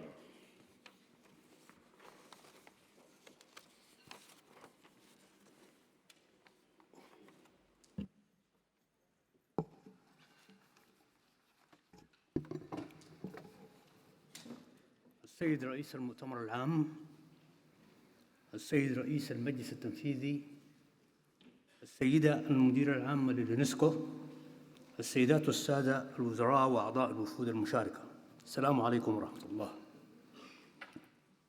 أجمعت الأسرة الدولية على إنشاء منظمة الأمم المتحدة بعد حروب من ضروس آخرها الحرب العالمية الثانية، وكان هدف إنشائها هو إدارة العلاقات الدولية عبر مناهج سلمية تقي البشرية لويلات الحروب وتحقق التنمية وكرامة الإنسان. إن بلادي السودان كانت وما زالت تؤمن بدور الأمم المتحدة وأهمية الدبلوماسية متعددة الأطراف لتعزيز التعاون الدولي في تحقيق السلام والأمن والرفاهية للبشرية. بعد ميلاد الأمم المتحدة وتبني ميثاقها عام 1945 بقليل، جاء ميلاد منظمة اليونسكو كأقدم منظمة دولية عهد لها تعزيز التعاون الدولي في مجال التربية والعلوم والثقافة كأساس لبناء السلام. ومن هذا المنطلق إننا في السودان نثمن دور اليونسكو. ودعوني في هذا السياق أقتبس ما ذكره فخامة رئيس جمهورية مالي السيد إبراهيم بوبكر كيتا مؤمناً على أهمية المنظمة عصر أمس عندما قال: إن لم تكن اليونسكو قد أنشئت كان واجباً علينا إنشاؤه. ومن هنا يأتي دعمنا لجهود السيدة المديرة العامة الرامية للإصلاح والتحول الاستراتيجي. السيد الرئيس، أود أن أعرب عن سعادتي لمخاطبتكم اليوم ونحن نتحدث بلسان سوداني جديد شعاره الحرية والسلام والعدالة والديمقراطية، حيث نجحت ثورة السودان في القضاء على 3 عقود من الحكم عاش خلالها الشعب تحت ويلات الظلم والقمع وقهر الحريات، فضلاً عن التدهور الاقتصادي المريع مما انعكس في تدهور مؤسسات التعليم والثقافة والعلوم والإعلام والاتصال، وألقى بظلاله السالبة على الحياة الاجتماعية. كما أنتهز هذه السانحة لأعرب عن خالص شكري وتقديري للسيدة المديرة العامة لليونسكو التي أكدت للسيد رئيس الوزراء السوداني دكتور عبد الله حمدوك خلال لقائها بسيادته في نيويورك وعبر خطابها له الذي أبدت فيه تعاطفها مع ما يدور في السودان واستعدادها للوقوف معه حتى تحقق الثورة أهدافها النبيلة المجيدة. السيد الرئيس، لقد وقفنا على جهود منظمة اليونسكو في مراجعة سياسات التربية والتعليم في السودان تمهيداً لبلوغ هدف التنمية المستدامة الرابع في العام 2030 ميلادية، إلا أن بلوغ هذا الهدف في السودان تعارضه 3 تحديات أساسية. أولاً، إن أكثر الفئات التي تعاني الحرمان من حقها في التعليم الجيد هي البنت الريفية الفقيرة، ويلزمنا إذن استهداف هذه الفئة الهامة بصورة خاصة. ثانياً، تتطلب مواجهة الآثار السالبة للحروب الأهلية الطويلة التي عانينا منها تعزيز الوحدة الوطنية في ذات الوقت الذي نعزز فيه انخراط طلابنا في مناهج المواطنة العالمية. ثالثاً وأخيراً، يتوجب علينا مواكبة الثورة الصناعية الرابعة في الوقت الذي نركز فيه جهدنا في القضاء على الفقر والجهل. إننا نتطلع لترافقنا المنظمة بخبراتها وجهودها في مواجهة هذه التحديات. يعد تطوير تعليم العلوم من الأولويات لنهضة الدول والمجتمعات، وذلك لإحداث التنمية المستدامة والشاملة. لذا فإن وزارة التربية والتعليم شرعت في وضع الرؤى المستقبلية لتطوير تعليم العلوم والرياضيات والتكنولوجيا مع تطوير بناء القدرات البشرية، ونأمل في دعم اليونسكو والشركاء في هذا المجال. كما نتطلع لمواصلة دعم اليونسكو في ترجمة وثيقة سياسات العلوم والتقنية والابتكار وبرامج الإنسان والمحيط الحيوي لوضع برامج عمل ملموسة تحقق أهداف الحكومة الانتقالية. السيد الرئيس، نؤكد حرصنا في موائمة تشريعاتنا وبرامجنا الوطنية مع الجهود الرامية للحد من الآثار التغيرات المناخية، ولا سيما أن السودان يتعرض لموجات كبيرة من الفيضانات الموسمية والتي نتوقع ازديادها مع تلك التغيرات.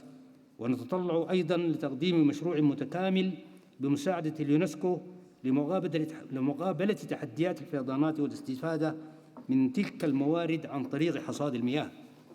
السيد الرئيس، يتميز السودان بتنوعه الثقافي والمادي وغير المادي، مما يتوجب علينا صونه وحمايته والحفاظ عليه واستمراريته بنقله من جيل لجيل، خاصة والبلاد تشهد تحولاً ثقافياً كبيراً يدفع بنا نحو مرافق الوحدة والتضامن والعيش بسلام.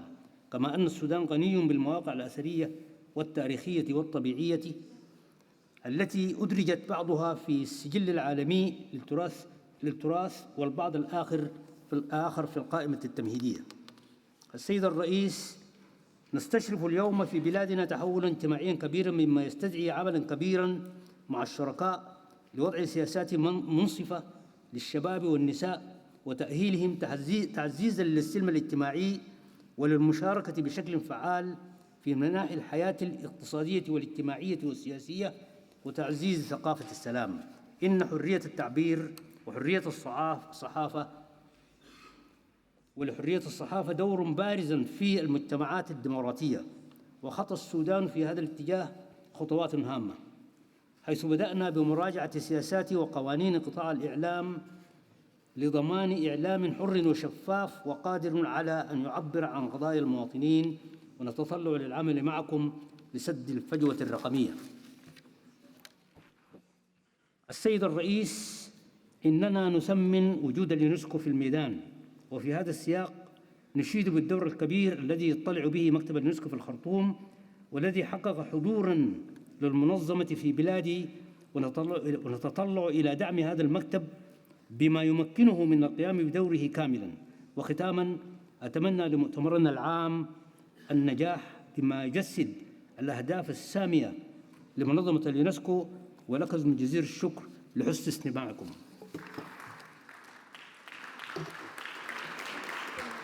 Thank you, Excellency.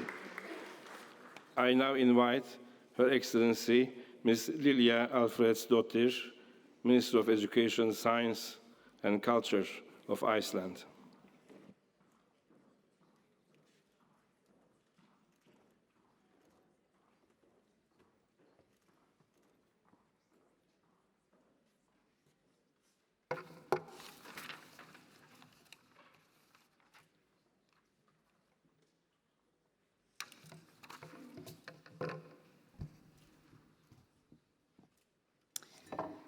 Mr. President of the General Conference, Mr. Chair of the Executive Board, Madam Director General, distinguished delegates.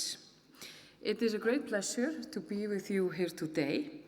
And as you know, that since the establishment of this organization, human rights and dignity have been the core of its mandate.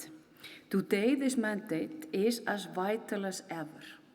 Moreover, UNESCO's contribution to building of peace, addressing poverty, sustainable development, and intercultural dialogue through education, science, culture, and communication, and information is of fundamental importance as we, all of us, work towards sustainable future and achieving the Sustainable Development Goals. There is no question in my mind that education is key to contributing to lasting peace, key to contributing to sustainable development, and key as regards to addressing poverty. It is my belief that education is a fundamental human right of which nobody should be deprived. Iceland strongly supports the new global convention of the recognition of qualification concerning higher education.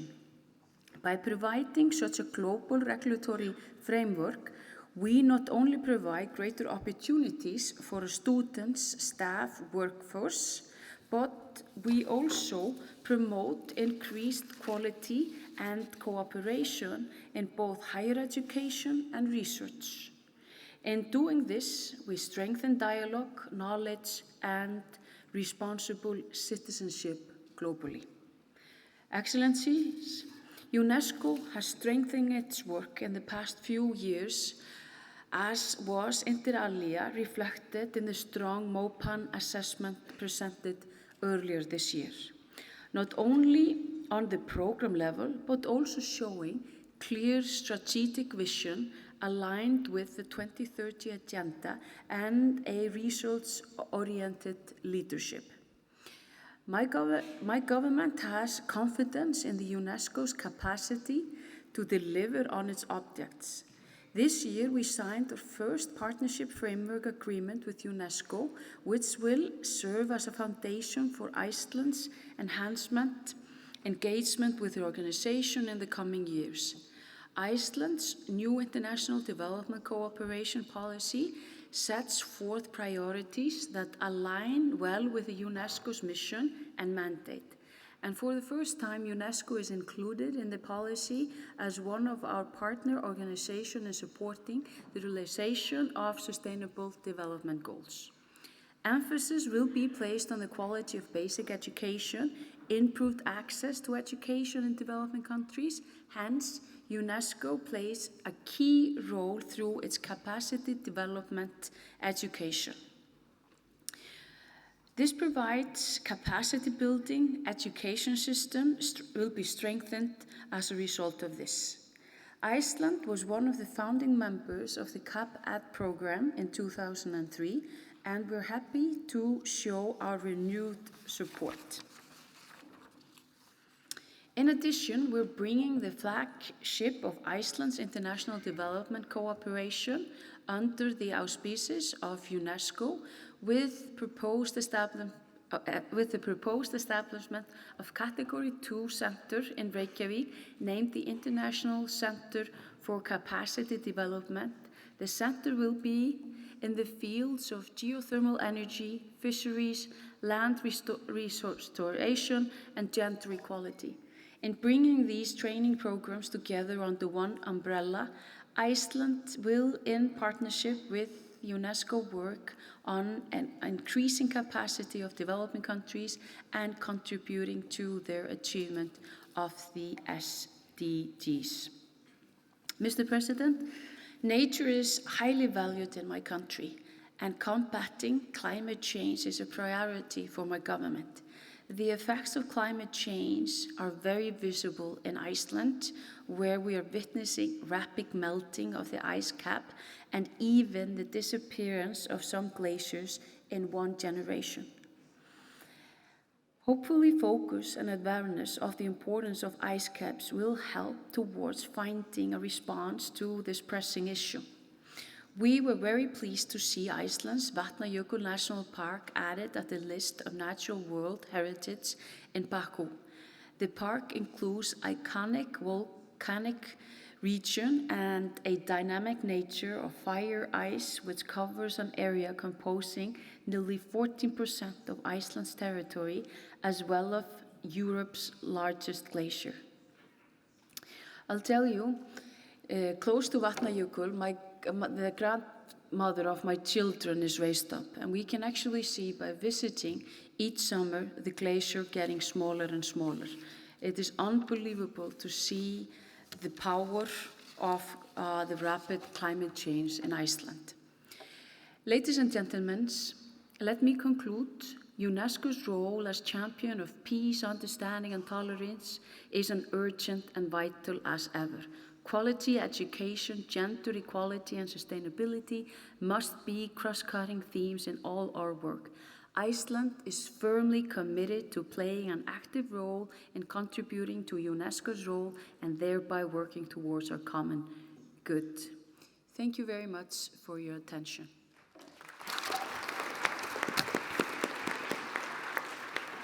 Thank you, Excellency. I now invite His Excellency, Mr. Oscar Hugo Lopez Rivas, Minister of Education of Guatemala.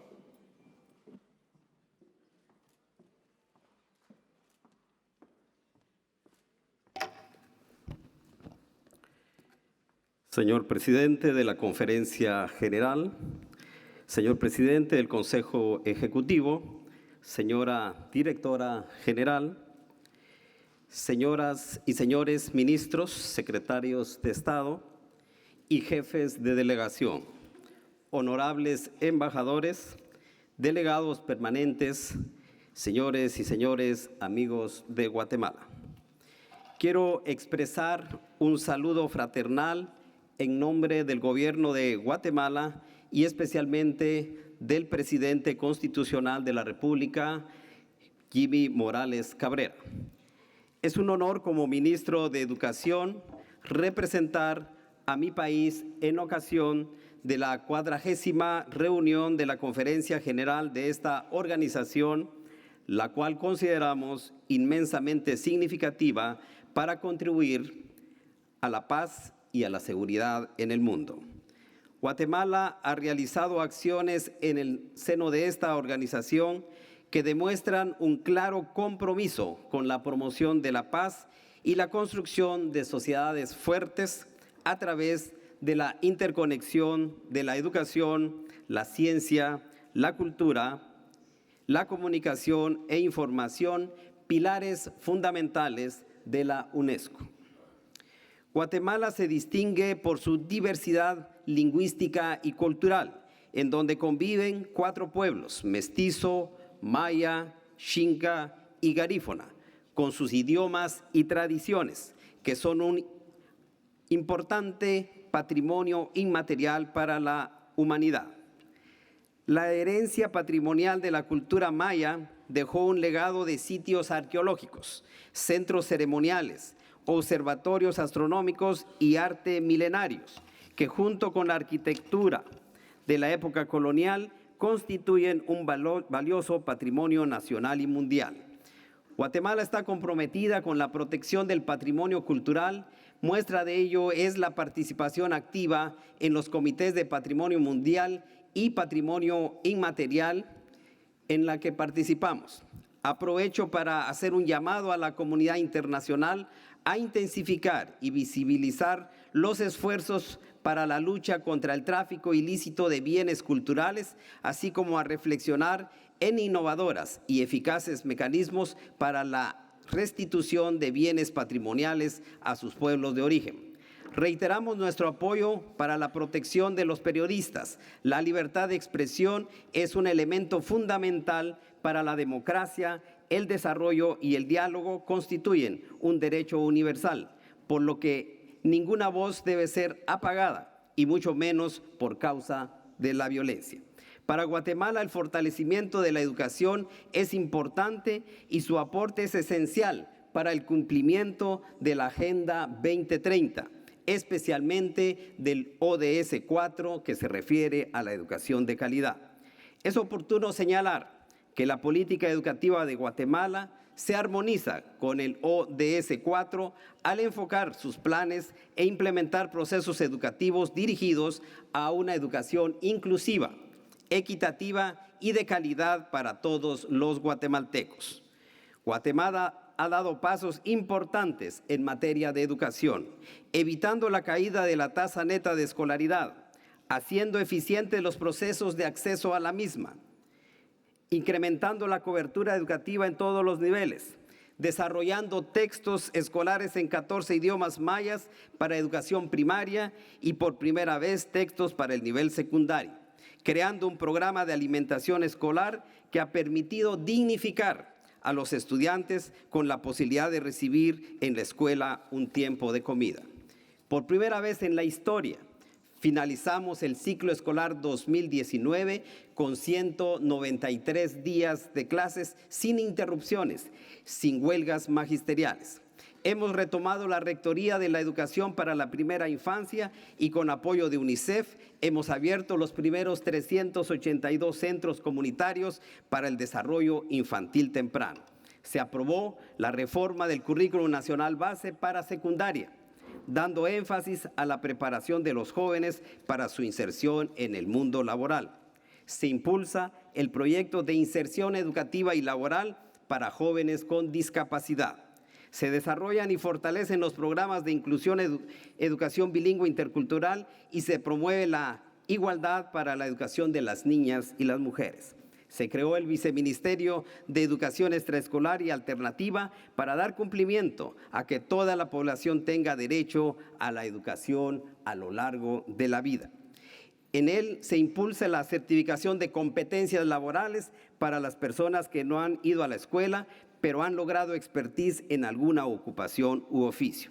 La profesionalización y dignificación del magisterio de Guatemala es uno de los rubros con mayor atención, por lo que se fortaleció la formación inicial de los docentes y se profesionaliza actualmente a los docentes en servicio para llevarlos a un nivel de licenciatura. Se creó el programa de mantenimiento de edificios escolares para garantizar espacios dignos y saludables. Es satisfactorio hacer mención que se está destinando esfuerzos y recursos para la elaboración del Plan Nacional de Educación para el Desarrollo Sostenible 2020-2032 como una apuesta sólida a favor del desarrollo educativo integral para Guatemala y en cumplimiento de nuestros compromisos internacionales. Todos estos esfuerzos tienen como objetivo el dignificar e impulsar la educación tanto de niños, jóvenes y adultos sin distinción alguna. Asimismo, se está revisando el currículo nacional, incluyendo temas de educación sexual y reproductiva y cultura de paz y no violencia. Todas estas acciones se enmarcan en la Estrategia Nacional de Formación Ciudadana que corresponde a la educación para la ciudadanía mundial. Guatemala, por su naturaleza diversa y su situación geográfica, la hacen vulnerable ante los fenómenos naturales y el cambio climático, por lo que reiteramos nuestro compromiso con el Acuerdo de París y los programas de UNESCO para buscar combinar la conservación y el uso sostenible de los recursos naturales para maximizar los beneficios ecológicos, económicos y sociales, como el Programa del Hombre y la Biosfera. Aprovecho para agradecer a UNESCO en general y a su oficina en Guatemala, en lo particular, por todo el apoyo proactivo y esencial que brinda en el desarrollo de capacidades dentro de las instituciones gubernamentales en las áreas de su competencia, por lo que su continuidad es clave para nuestro país. Como jefe de la delegación de Guatemala, ratifico nuestro compromiso como país para seguir trabajando en conjunto en la construcción de un mundo más justo y pacífico, especialmente por la labor que realizamos todas las naciones aquí representadas. Deseo finalizar con esta declaración que no deja de tener vigencia y que está plasmada en el preámbulo de la Constitución de la UNESCO, abro comillas, puesto que las guerras nacen en la mente de los hombres, es en la mente de los hombres donde debe erigirse los baluartes de la paz. Muchas gracias.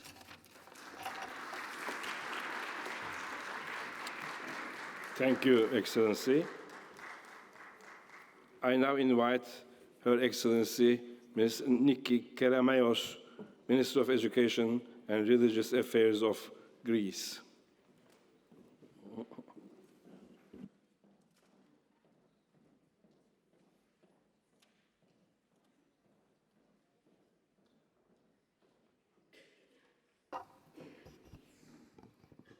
Mr. Chairman, on behalf of the Greek delegation, allow me to congratulate you on your election. We would also like to express our sincere appreciation to Director General Ms. Azoulay for her important contribution in promoting, inter alia, education for all and placing culture at the very heart of development policy. Greece, as an elected member of the Executive Board from 2015 to 2019, and as the chair of the APX Commission of the General Conference, has actively taken part in the execution of the programs adopted by the General Conference. Greece currently stands for election in 3 committees and looks forward to the support of member states, the ICP-RCP, the Committee on the Protection of Cultural Property in the event of armed conflict, and the World Heritage Committee for the term 2021-2025. Ladies and gentlemen, our country fully aligns with the EU statement to be delivered in the coming days. Additionally, I would like to focus on the following 4 issues. Issue first, education. Regarding SDG 4 and the Framework for Action of Education 2030, we have already introduced 2-year compulsory preschool education in recognition of the immense value of early childhood education on the healthy psychosocial and pedagogical development of children. We are increasing the autonomy of the school unit and placing more trust on our teaching staff, while taking concrete steps to enhance educational tools that will enable our teachers to thrive. We support the efforts undertaken by UNESCO for implementing Education 2030 and the Framework for Action, including education for sustainable development, inclusive education, and global citizenship education. Under this umbrella, Greece has implemented the Associated Schools Network, which numbers over 150 participating schools across the country. Meanwhile, UNESCO chairs have been established in 13 Greek universities. In the era of the Fourth Industrial Revolution, we are seeking to enrich school curricula and equip our students with the knowledge, skills, and values to become active citizens in a sustainable society. In this direction, we are promoting the enhancement of soft skills and digital skills.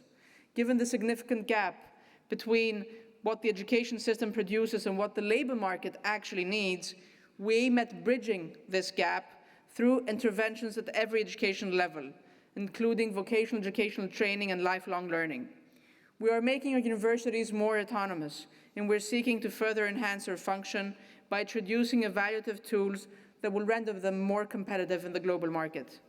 Finally, we're exploring ways to integrate technological innovations in the classroom and to harness the power of artificial intelligence to make education more accessible and engaging. The second issue, fight against illicit trafficking in cultural property. Lately, the rise of the cross-border movement of objects and the increased accessibility of archaeological sites, coupled with international organized crime and armed conflicts, have increased, unfortunately, the illicit trafficking of cultural objects. For decades, Greece has played an active role in the combat against the illegal trade of antiquities by organizing international conferences, raising public awareness, and establishing an international network through bilateral agreements. Every 3 years, the UN General Assembly adopts a resolution on the return of or restitution of cultural property to the countries of origin, which is issued upon the initiative and following the coordination of Greece. The resolution recognizes the leading role of UNESCO in the fight against the illicit trafficking in cultural property, reaffirms the importance of the 1970 Convention, and takes note of the role of the subsidiary committee of the meeting of the state parties. Greece looks forward to the adoption in this session of the resolution on strengthening the implementation of the 1970 Convention in view of the celebration of its 50th anniversary. Third issue, climate change and its impact on cultural and natural heritage. Recognizing that climate change is one of the great challenges of our time, and deeply concerned about its impact on our cultural heritage, Greece is aiming at encouraging global action on this issue. Last June, our country convened the international conference, Impacts of Climate Change on Cultural Heritage, Facing the Challenge in Athens. In the framework of the 2019 Climate Action Summit at the UN, Greece, with the support of UNESCO and the WMO, presented a proposal entitled Addressing Climate Change Impacts on Cultural and Natural Heritage. So far, more than 60 UN member states are already committed to the Greek proposal, in addition to the UNSG and the Council of Europe. Prime Minister Kyriakos Mitsotakis announced that within 2020, Greece shall host a high-level meeting encouraging further action on the matter. This meeting will precede the official ceremony for the adoption of the declaration that includes the above-mentioned proposal. And fourth issue, and last, restitution of the Parthenon sculptures and Melina Mercouri. Next week, the UNESCO Greece Melina Mercouri Prize will be awarded to an outstanding action that safeguards and enhances the world's cultural landscapes. The prize, supported by the Greek government, bears the name of our former Minister of Culture, who 37 years ago raised the issue of the return of the Parthenon sculptures to Athens. The request for the return of the Parthenon sculptures constitutes an important agenda of UNESCO's Intergovernmental Committee, ICPRCP, and is still pending. Between 1984, when the request was lodged, and 2018, the ICPRCP adopted 16 recommendations. Among others, it called upon Greece and the United Kingdom to intensify their efforts to reach a satisfactory settlement on this issue, while taking into account its historical, cultural, legal, and ethical dimensions. Thank you very much.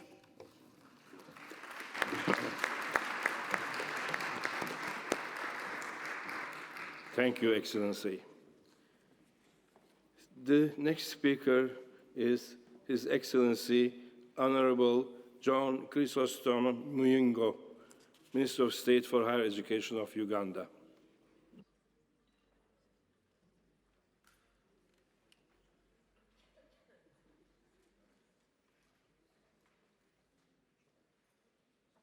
Thank you very much. Mr. President, My delegation congratulates you upon your election to chair the 4th year session of the UNESCO General Conference. We trust and have full confidence in you to steer the conference for consensus and agreement on the matters before us. We thank the Director General, the Secretariat and Executive Board for the preparation of the draft 40C5 and other documents for this conference. Mr. President, Uganda applauds the efforts of the Director General to rationally allocate the mega resources towards achieving the goals of UNESCO.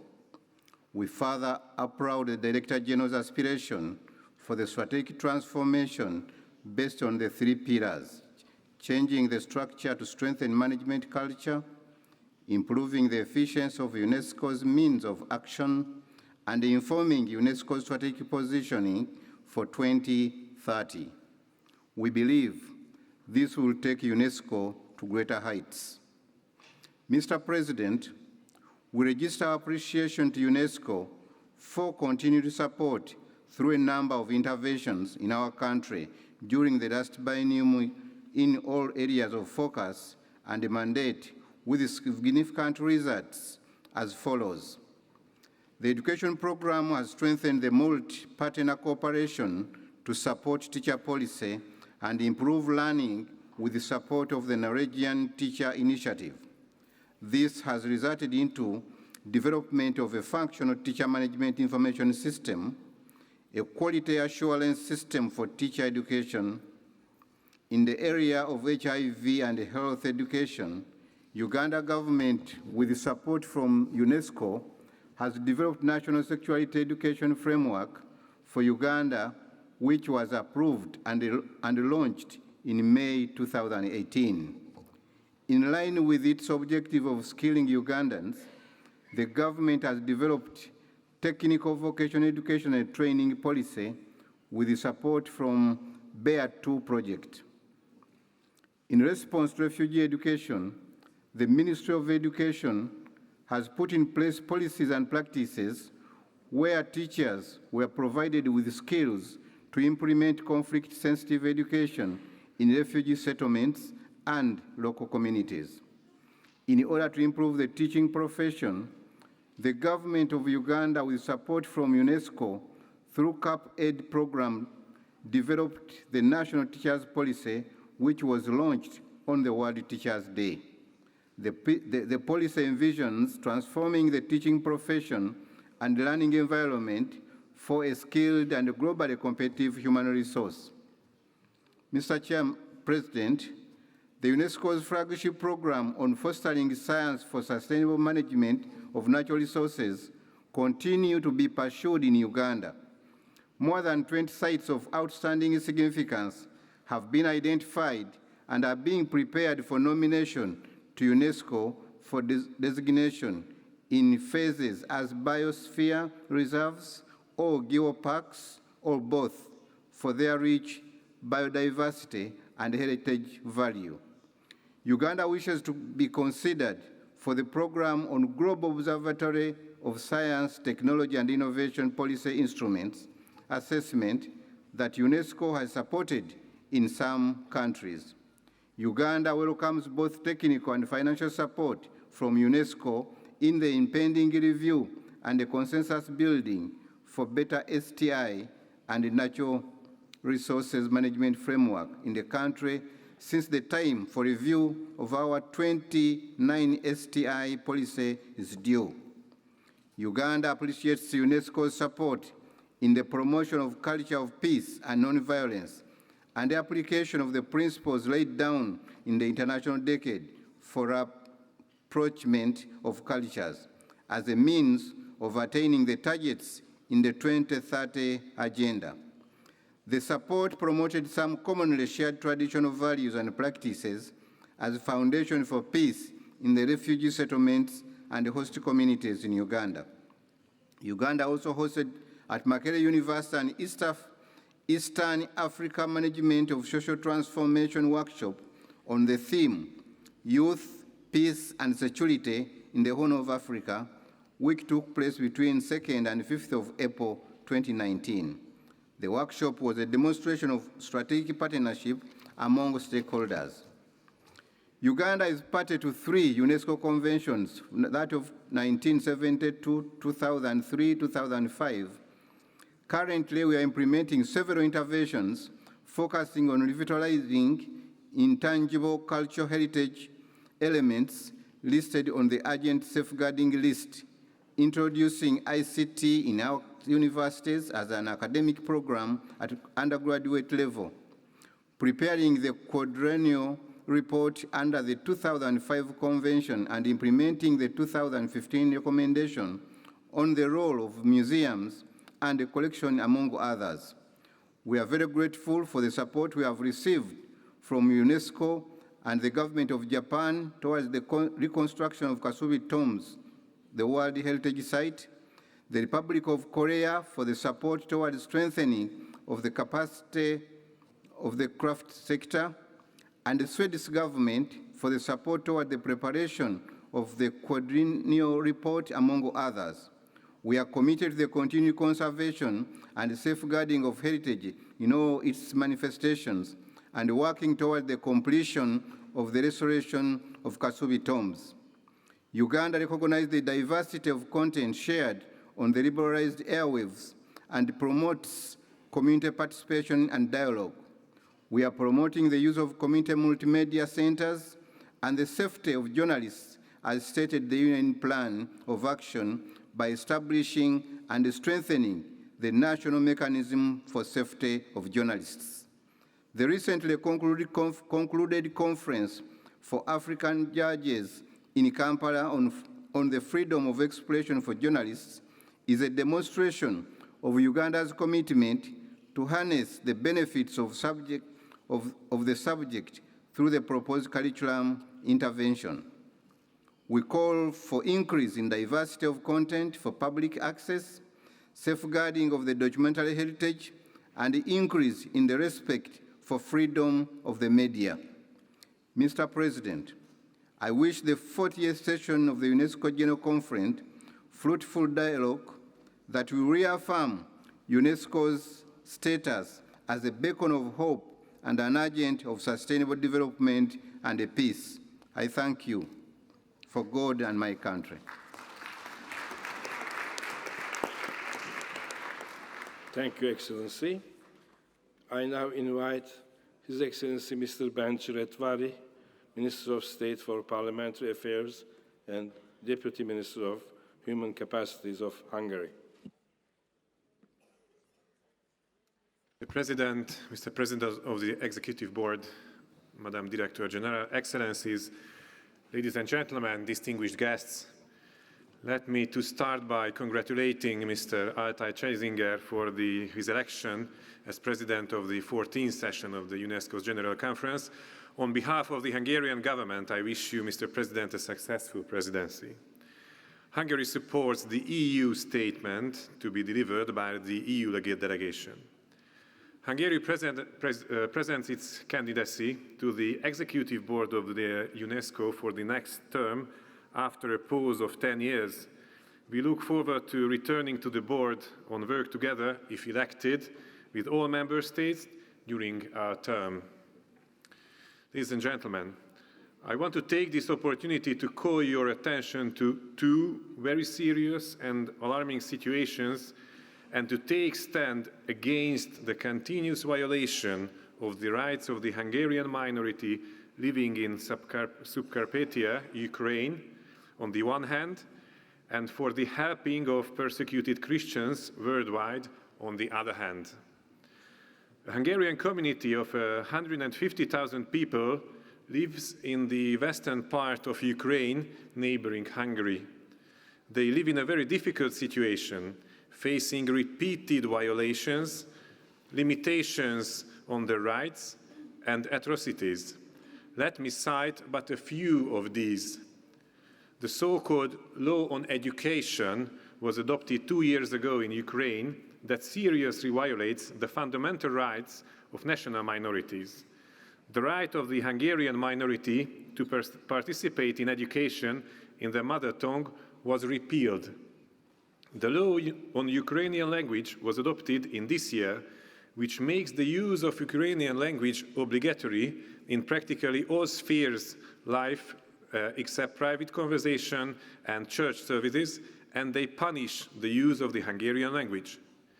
In Ungvar, a city near to the Hungarian border, the headquarters of the Hungarian Cultural Association was set on fire last year. It is unacceptable that 15 kilometers from the border of an EU and NATO member state, the court trial of the criminals is still delayed. Hungarians living there cannot feel secure if such a criminal act may go without calling to account. Hungarian sites of memory, statues and nameplates have been damaged by Ukrainian nationalists. On several occasions, Ukrainian nationalists have been marching in Subcarpathia, in the western part of Ukraine, which fears the Hungarian minority. It is unacceptable the participants of the Petőfi Sándor program, a cultural initiative for Hungarian communities, have become targets of the security service examinations. On the website of a Ukrainian nationalist organization, the names and addresses of Hungarian citizens living in Ukraine have been made public, and they have been accused of violation of the law. In the protection of the rights of the Hungarian minority, I ask the UNESCO and its member states to take action in order to regain the educational and cultural rights of the Hungarian minority in Ukraine. Ladies and gentlemen, the world's most persecuted religion is Christianity. Therefore, the Hungarian government takes measures for the protection of persecuted Christians in the world. We launched the Hungary Helps program, in the framework of which we rebuild settlements and build schools, we provide medicines to healthcare institutions, and we support other humanitarian projects as well. Such assistance is provided primarily through the local Christian leaders. Our basic principle is that instead of organizing migration, we have to stop it. Hungary takes the aid to the countries in crisis instead of bringing the problem to Europe. Persecuted Christians must receive aid in their own homeland. Hungary hosted the third Budapest Water Summit as well in October under the motto, Preventing Water Crisis. The summit provided a platform for political decision makers, representatives of business and finance sectors, as well as the academic community, to discuss ways of getting closer to a water-secure world. The key outcome of the meeting was a document entitled Budapest Appeal that identifies priority areas on water security and outlines recommendations as well as solutions for the international community to consider at relevant international fora, including the UN Framework Convention on Climate Change, the next World Water Forum, and UN High-Level Political Forum on Sustainable Development. Thank you for your attention. Thank you, Your Excellency.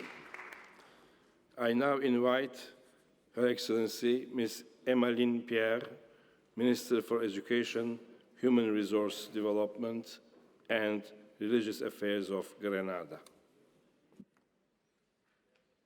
Mr. President of the General Conference, Mr. Chair of the Executive Board, Madam Director General, Excellencies, ladies and gentlemen, I bring you warm greetings from the government and people of Grenada. Mr. President, I am pleased to congratulate you upon your election as President of the 40th session of the General Conference, and I want to assure you that Grenada is committed to working with you. I wish you every success during your presidency. Firstly, I must convey Grenada's sympathy to all the victims in our Caribbean region and across the world who are presently suffering from the negative effects of climate change. As small island developing states, we saw only recently in our neighboring island, the Bahamas, how one monster hurricane can cause catastrophic destruction, causing loss of lives and biological diversity. Mr. President, this is something we live with every day. And as small island developing states, with the knowledge that in one day or in 1 hour, we can potentially face severe threats from the impact of climate change. We believe that SIDS must be given priority because we are vulnerable. We have small economies, and we face the effects of climate change daily, even though we are the least contributors to threats of climate change. We commend UNESCO on its role in its fight against climate change and support UNESCO's SIDS Action Plan, which outlines mitigation and adaptation strategies and steps to build resilience. We reiterate our plea for allocation of adequate resources for the successful implementation of the SIDS Action Plan. We welcome the measures put in place by the Director General for the implementation of the third pillar of the strategic transformation in view of defining a new vision to shape the future action of UNESCO in the framework of its future medium-term strategy. In this regard, therefore, we reiterate our commitment to the 2 global priorities, Africa and gender equality, and underline the importance of continuing to give special attention to youth and SIDS as priority groups. In addition, the restructuring of the program sector should be aligned to the new medium-term strategy in order to best serve its priorities. We also reiterate our call for an improved human resource strategy for the organization, with full respect to its rules and regulations in order to advance the program delivery and balance geographical representation. Mr. President, Grenada believes that education is a fundamental right and is one of the most powerful and proven vehicles for achieving the 17 Sustainable Development Goals. Grenada supports the implementation of SDG 4, as evident in our participation in the Latin America and Caribbean Regional Steering Committee and its commitment to the collective work of implementation of the E2030 roadmap for the benefit of the region and successful implementation of SDG 4. We welcome the Global Convention on the Recognition of Higher Education Qualification and the new Convention for the Recognition of Studies, Degrees, and Diplomas in Higher Education in Latin America and the Caribbean, which we believe will strengthen international and regional cooperation in higher education. Grenada understands the importance of technical and vocational education training and lifelong learning opportunities in preparing our youth to meet the demands of the future. We would therefore like to thank UNESCO for its support in developing Grenada's national TVET policy. Grenada recognizes the important role that science and technology plays for sustainable development. Accordingly, Grenada is committed to actively participating in the IOC. Since as an island state, oceans are of great importance to our livelihood. We commend the work of the IOC in the preparation of the International Decade of Ocean Sciences. We therefore urge UNESCO to continue to support the implementation of early warning systems for tsunamis and other marine hazards. We believe that in order to solve the problems related to climate change, we must utilize a cross-sectorial approach, looking at research in science, technology, and innovation, and building upon UNESCO's programs, such as the Man and the Biosphere Program and the International Geoscience and Geoparks Program.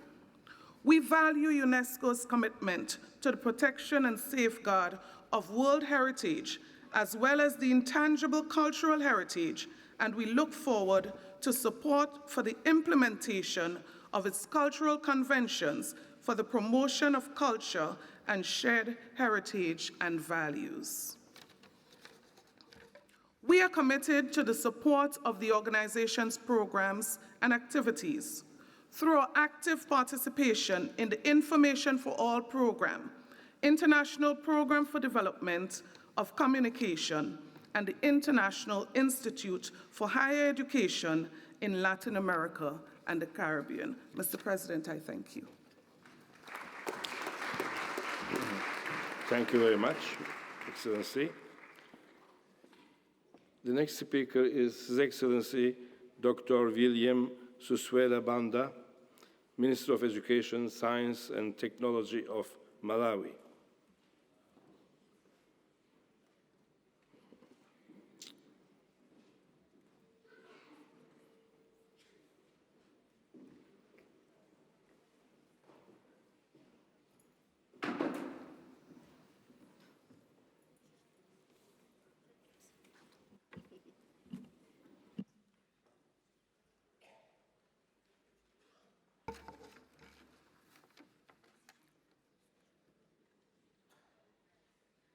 The President of the General Conference, Director General of UNESCO, distinguished delegates, Mr. President, allow me to add my delegation's sincere congratulations on your accession to the presidency of this 40th session of UNESCO General Conference. I have the trust that the General Conference will benefit a lot from your wisdom and able leadership. I bring greetings from His Excellency Professor Arthur Peter Mutharika, President of the Republic of Malawi. He wishes all delegates to this conference fruitful deliberations. Mr. President, this 40th session of the General Conference is taking place at a crucial time when UNESCO is closing the cycle of its medium-term strategy for 2014 to 2021. This offers us an opportunity to reflect on the achievements that UNESCO has made, and it gives us an opportunity to start thinking about the next medium-term strategy, 2022 to 2029. Malawi appreciates the results of the reform process for UNESCO has gone through since the work on the reform process began. We have witnessed acceleration of extra-budgetary resource activities. I'm pretty sure that the set targets of increasing extra-budgetary resources by 30%, as stated in the draft 40C5 document, will be met. It is through establishment of strong partnerships that such a target can be met. I would like to acknowledge the role of the field office in our region. The region office for Southern Africa in this drive. We have seen partnerships such as the European Union collaborating with UNESCO in the supporting our programs. I would like also to acknowledge and thank in a very special way the role played by national commissions for UNESCO and their respective governments in Germany and South Korea. The UNESCO commissions have collaborated with their sister national commissions for our region in promoting UNESCO's mandate and added value. Such collaboration has demonstrated that within the architecture of UNESCO, national commissions constitute one of the most capable actors that would appropriately position UNESCO to respond to the challenges of today's world. The work of these national commissions in the region has responded very well to UNESCO's mandate and to the global priorities set out in the medium-term strategy. Mr. President, Malawi continues to place emphasis on the areas of focus of UNESCO's mandate in education, culture, the sciences, communication, and information. Malawi prioritizes its budget spending towards education. Since 2017-2018 fiscal year, the government has allocated not less than 26% of its voted recurrent budget towards the education sector. That's the largest allocation per sector amongst all sectors.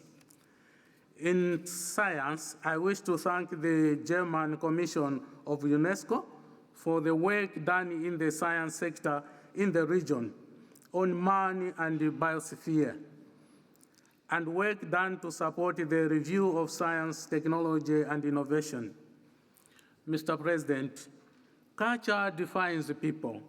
Culture has lasting effects on how people approach and addresses life's challenges. It is gratifying to note that the importance that UNESCO has always placed on culture in development is now widely acknowledged. I wish to congratulate the Director General and UNESCO on this. Mr. President, Malawi, under current leadership of Professor Arthur Peter Mutharika, fully subscribes to the tenets of freedom of expression and free access to information as of major importance to functioning democracies. It is in view of this that Malawi now has an access to information law, which is a product of very wide consultations. Malawi fully supports the suggested lines of action under the Communication and Information Program in 40C5 document. Mr. President, on behalf of the people of Malawi, I would like to thank the Director General and UNESCO for providing emergency assistance towards supply of teaching and learning materials to schools and learners affected by Cyclone Idai. We also thank all member states, development partners, and all well-wishers that came to our rescue during the disaster. Cyclone Idai caused devastating damage in Malawi, Mozambique, and Zimbabwe in March this year. More than 800,000 people were affected, with 59 recorded deaths in Malawi. I thank you very much for your attention. Thank you.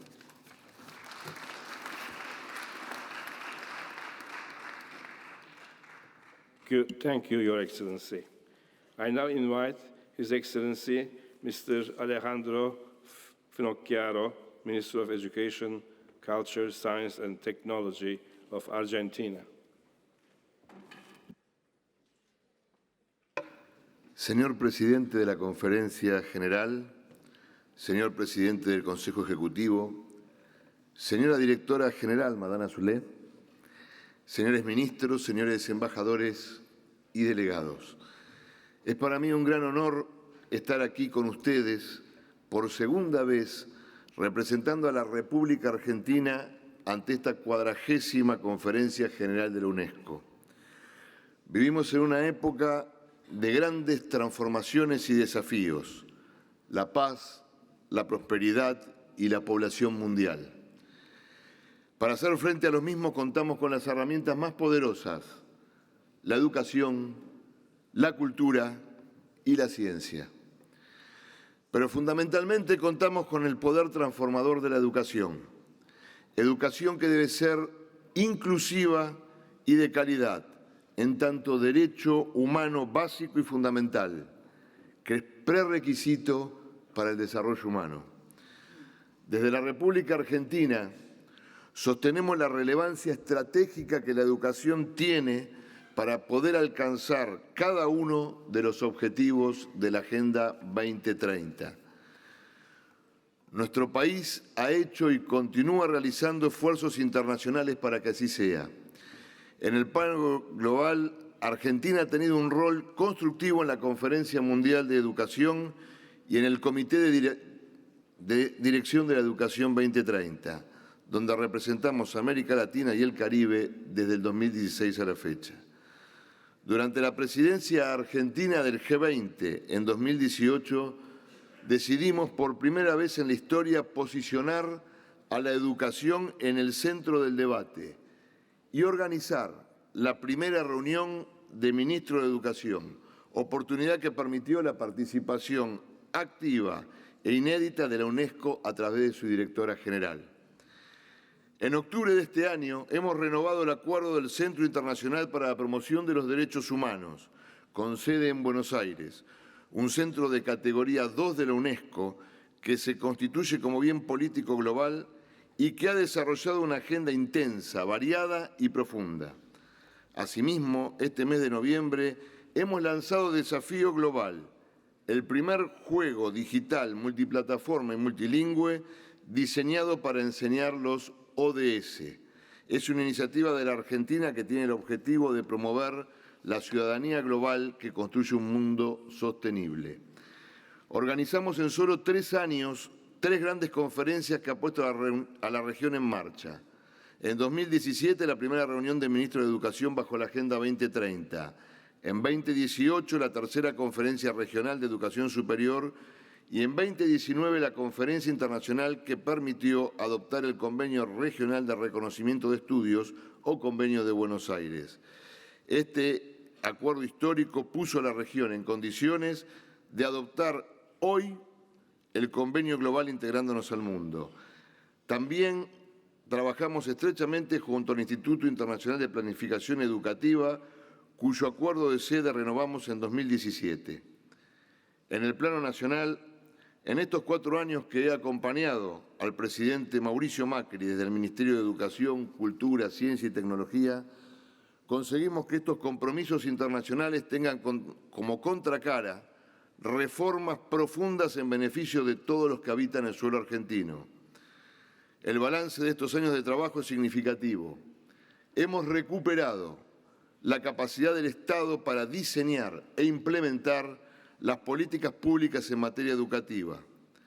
En lo que respecta a la calidad educativa, hemos creado las evaluaciones Aprender, un dispositivo nacional de evaluación de los que antes carecía mi país.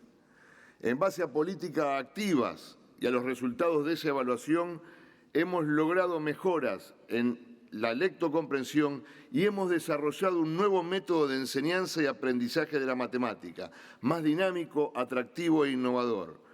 Para fortalecer las habilidades digitales, conectamos el 60% de la matrícula de todo el país y desarrollamos el programa Aprender Conectados, que ha sido reconocido por UNESCO, el cual integra programación y robótica en su currículum. También, a fin de fortalecer las habilidades blandas, desarrollamos el modelo Secundaria 2030, que busca adaptar las escuelas a los desafíos del siglo XXI. En el campo de la inclusión, diseñamos el programa Asistiré, el cual garantiza la inclusión buscando a los chicos y chicas que no deserten en el colegio y reintegrándolos. Desarrollamos el programa de becas Progresar para dar oportunidades a más de 500.000 personas en situación de vulnerabilidad, pero además ofreciendo incentivos en carreras con mayores perspectivas de empleabilidad y necesarias para el desarrollo del país. Para promover la equidad de género, incentivamos nuevas formas de enseñar que eliminen las disparidades y prejuicios y promovimos la educación sexual integral.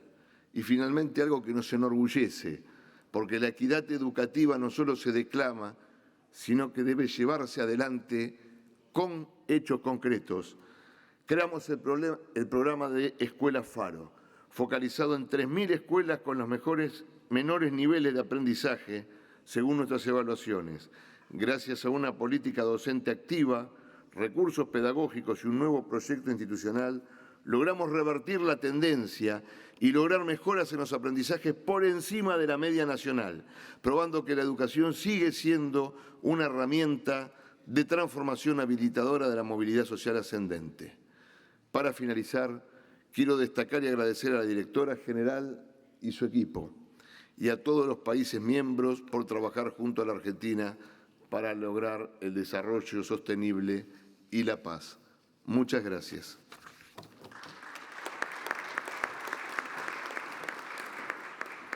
Thank you, Excellency. I now invite Honorable Deng Den Okyai, Minister of General Education and Instruction of South Sudan.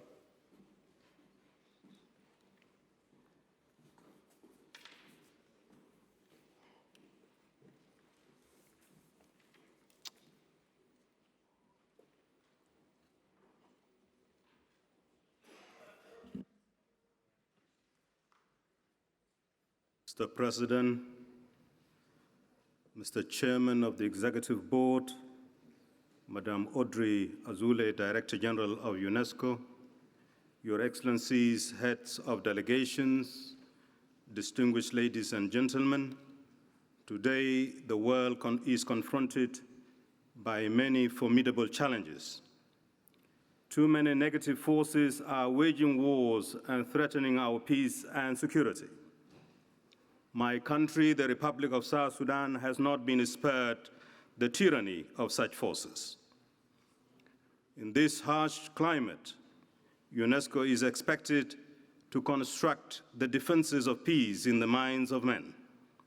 The member states are also expected to double their efforts. Against this backdrop, the Republic of South Sudan has made peace our top priority. Thanks to the solid commitment and wise leadership of our President, His Excellency Salva Kiir Mayardit.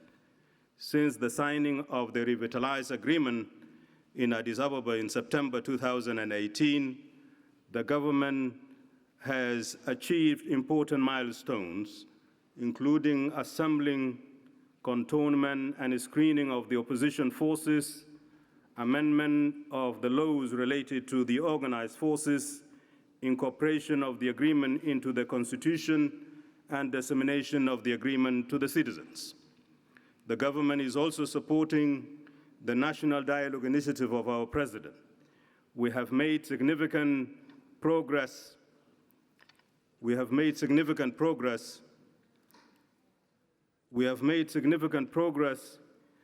All the local and regional conferences have been convened, and the national conference, which is the last one, is scheduled to take place in Juba from the 2nd to the 10th of December 2019.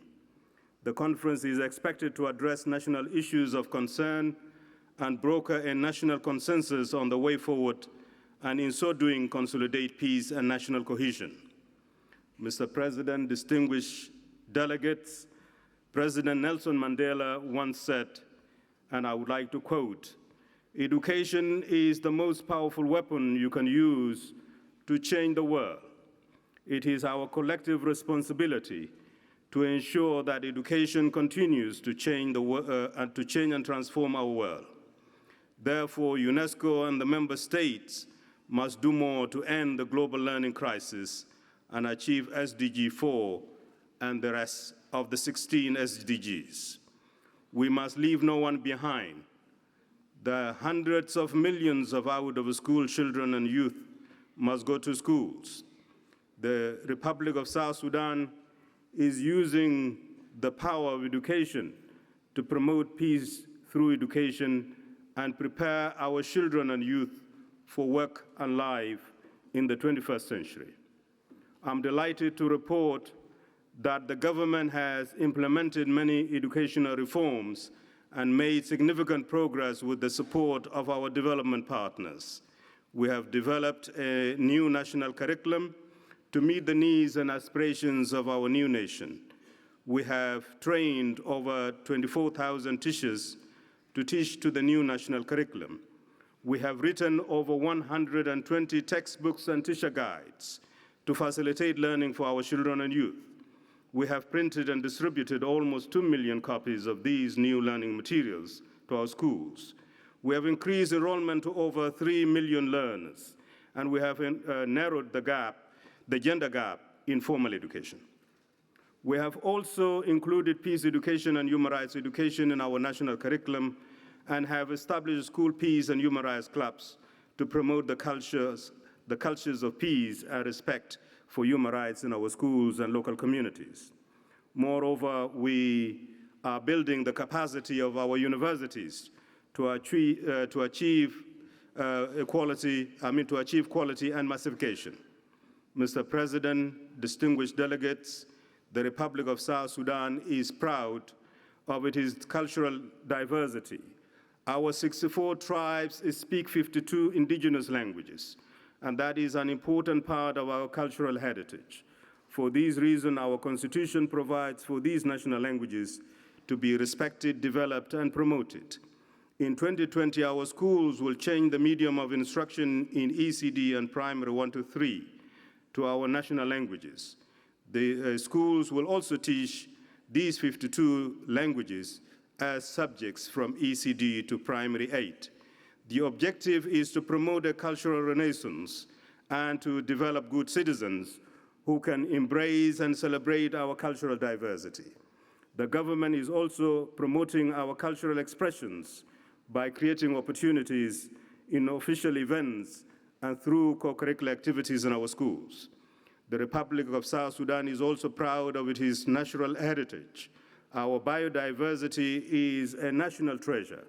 For example, our wildlife migration provides an incredible experience to tourists, and you can watch the videos on YouTube. Therefore, we are seeking the approval of UNESCO for the migration route to be recognized as a World Heritage Site. Mr. President, distinguished delegates, in conclusion, climate change has become the biggest threat to our planet and the human race.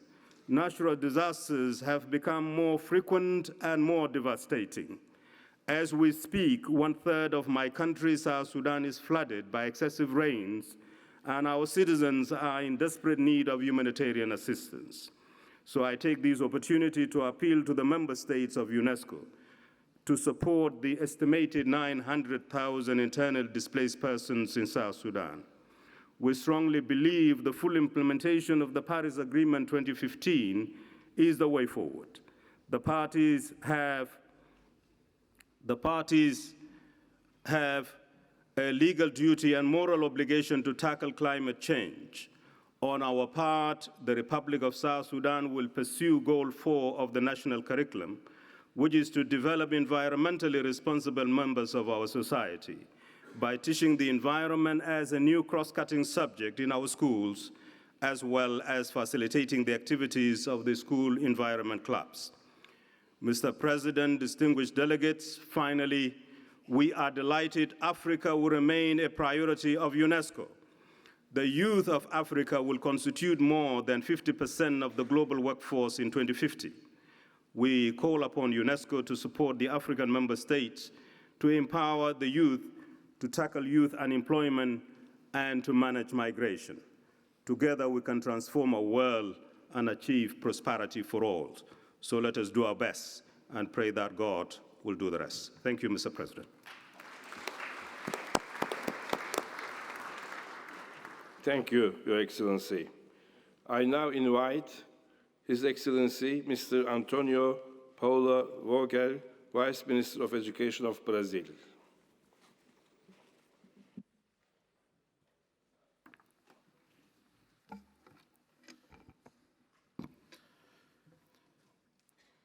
Senhor Presidente da Conferência Geral, a quem saúdo pela eleição e desejo êxito em seu trabalho.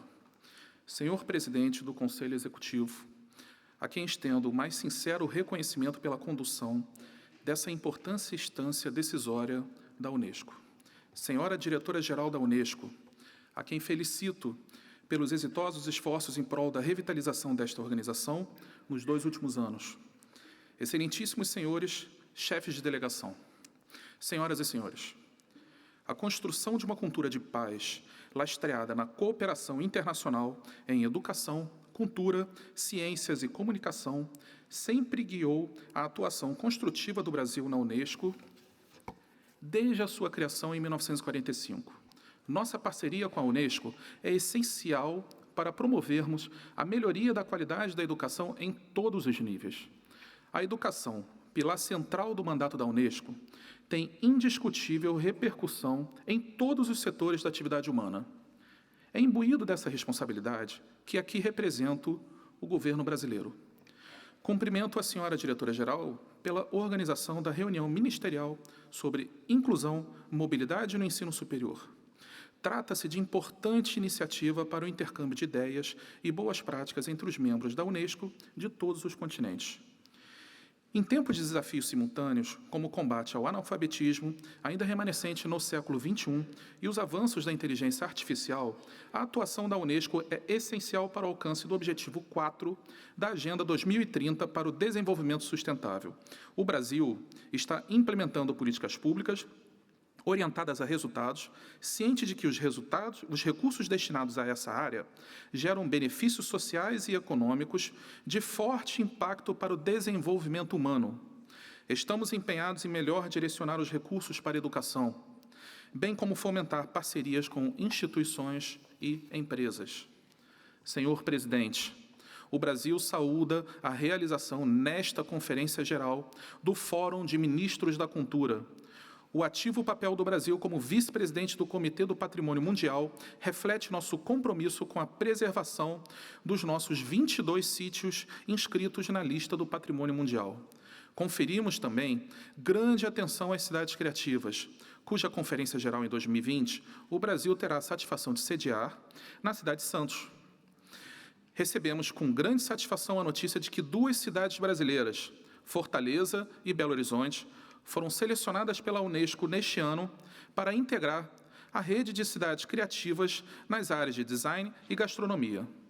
Contamos agora com 10 representantes brasileiros. Atribuímos especial importância aos trabalhos da Unesco na preservação do patrimônio geológico mundial. Em 2019, o Brasil apresentou 2 novas candidaturas à rede global de geoparques.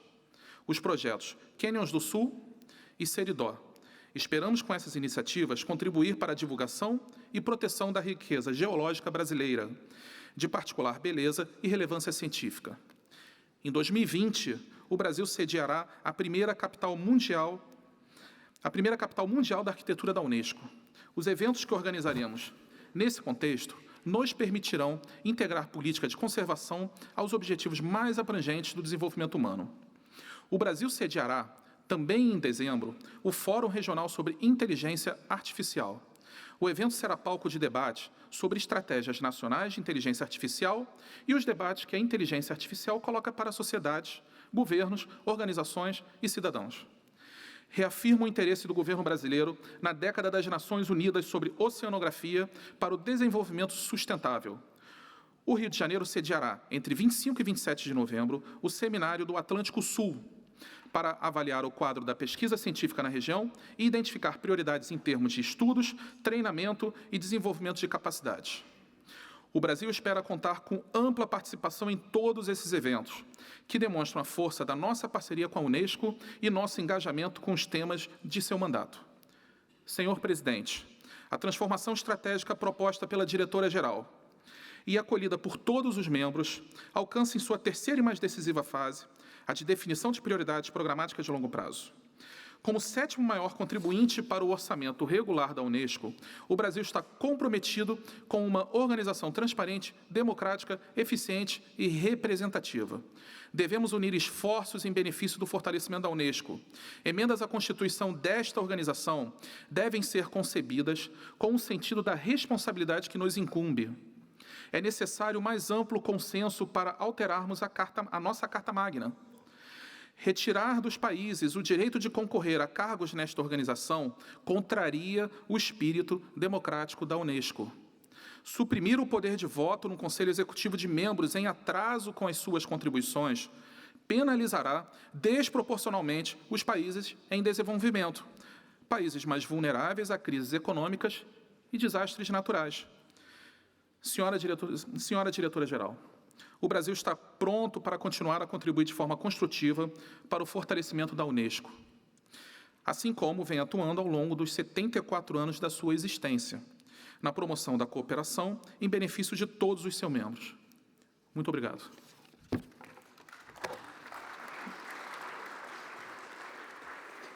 Thank you, Your Excellency. I now invite His Excellency Mr. Tian Shui-jun, Vice Minister of Education of the People's Republic of China.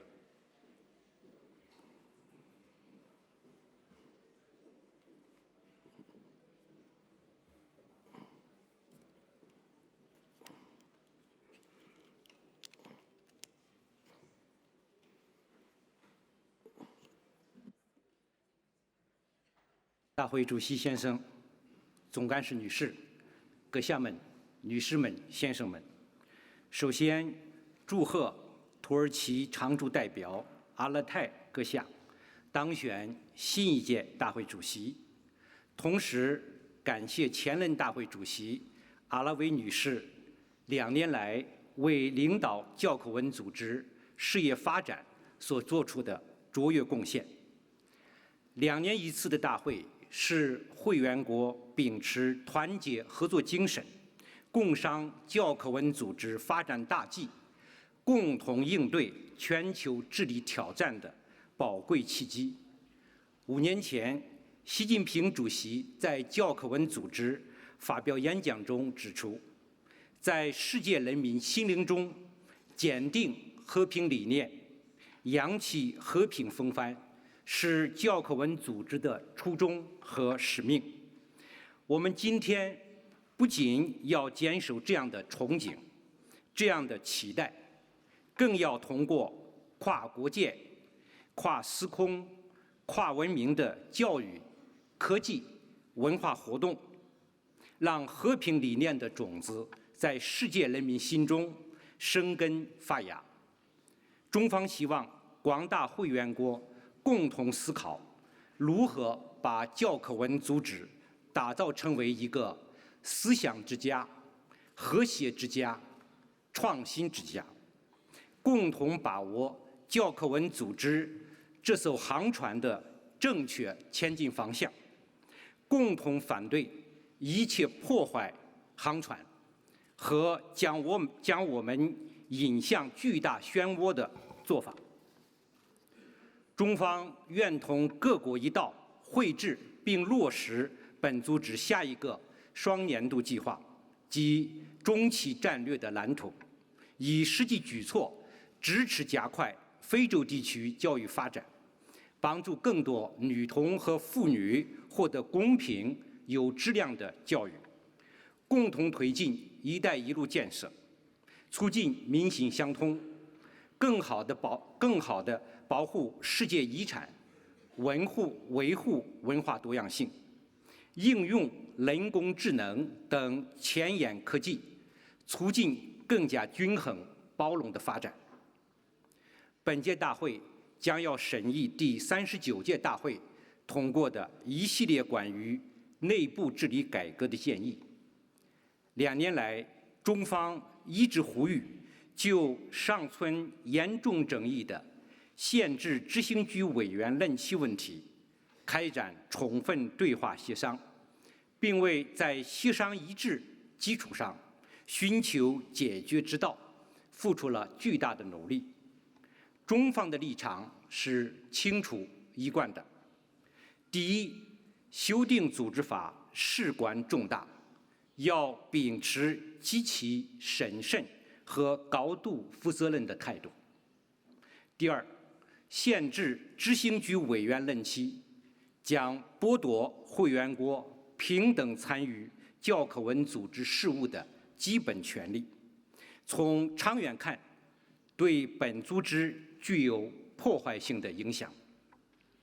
第三，组织法是本组织存在发展的最重要的基础，存在严重分歧的修正案不应强行推动票决，否则将给本组织带来分裂的危机和灾难性的后果。正如许多会员国在第207届执行局会议上所呼吁的，只有凝聚最广泛共识的方案，才契合会员国最广泛利益，才能实现教科文组织内部治理的持续、有效改善。中方再次强烈呼吁会员国采取冷静、理性、审慎的态度，不要急于在本届大会对修正案作出决定，为寻求各方都能接受的方案争取更多的时间和空间，以对话增互信，以对话解纷争，以协商化分歧。主席先生、女士们、先生们，今年是中华人民共和国成立70周年。70年来，中国人民在中国共产党领导下，众志成城，艰苦奋斗，把一个积贫积弱的落后国家建设成为了世界第2大经济体。8.5亿人民摆脱贫困，人民生活显著改善，成为人类发展史上的奇迹。长期以来，中国为教科文组织事业发展做出了重要贡献。中国的贡献不仅仅体现在持续大幅上涨的会费和预算外资金上，还体现在与教科文组织不断深化的务实合作中。中方将继续为本组织和人类共同利益贡献力量。教科文组织何去何从，取决于会员国的选择。期待并相信广大会员国在涉及本组织前途命运的关键问题上做出正确的选择。谢谢大家。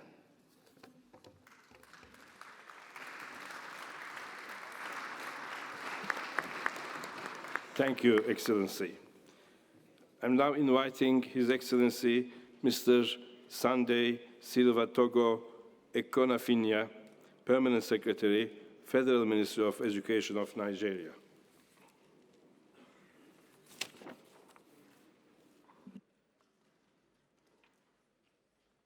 The President of the General Conference, Chair of the Executive Board, Madam Director General, Your Excellencies, distinguished delegates, ladies and gentlemen.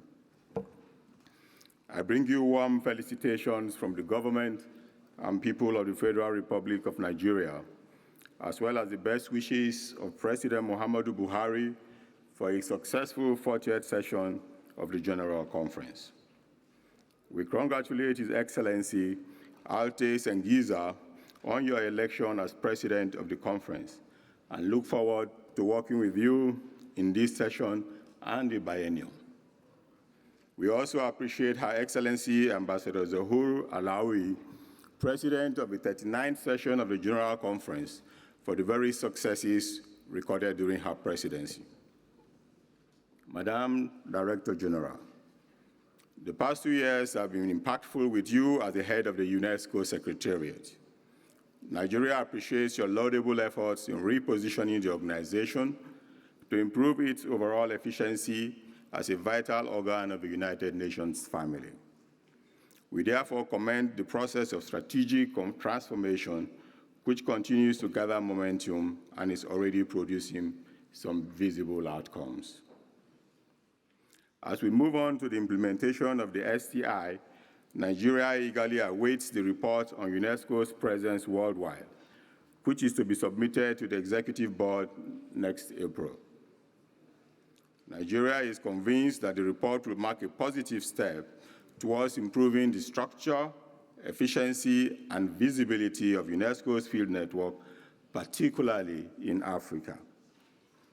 We also believe that the report will afford the Executive Board the opportunity to reconceptualize its priorities in Africa, given the continent's urgent need for the actualization of UNESCO's lofty ideals of promoting functional education, social cohesion, global peace, and understanding.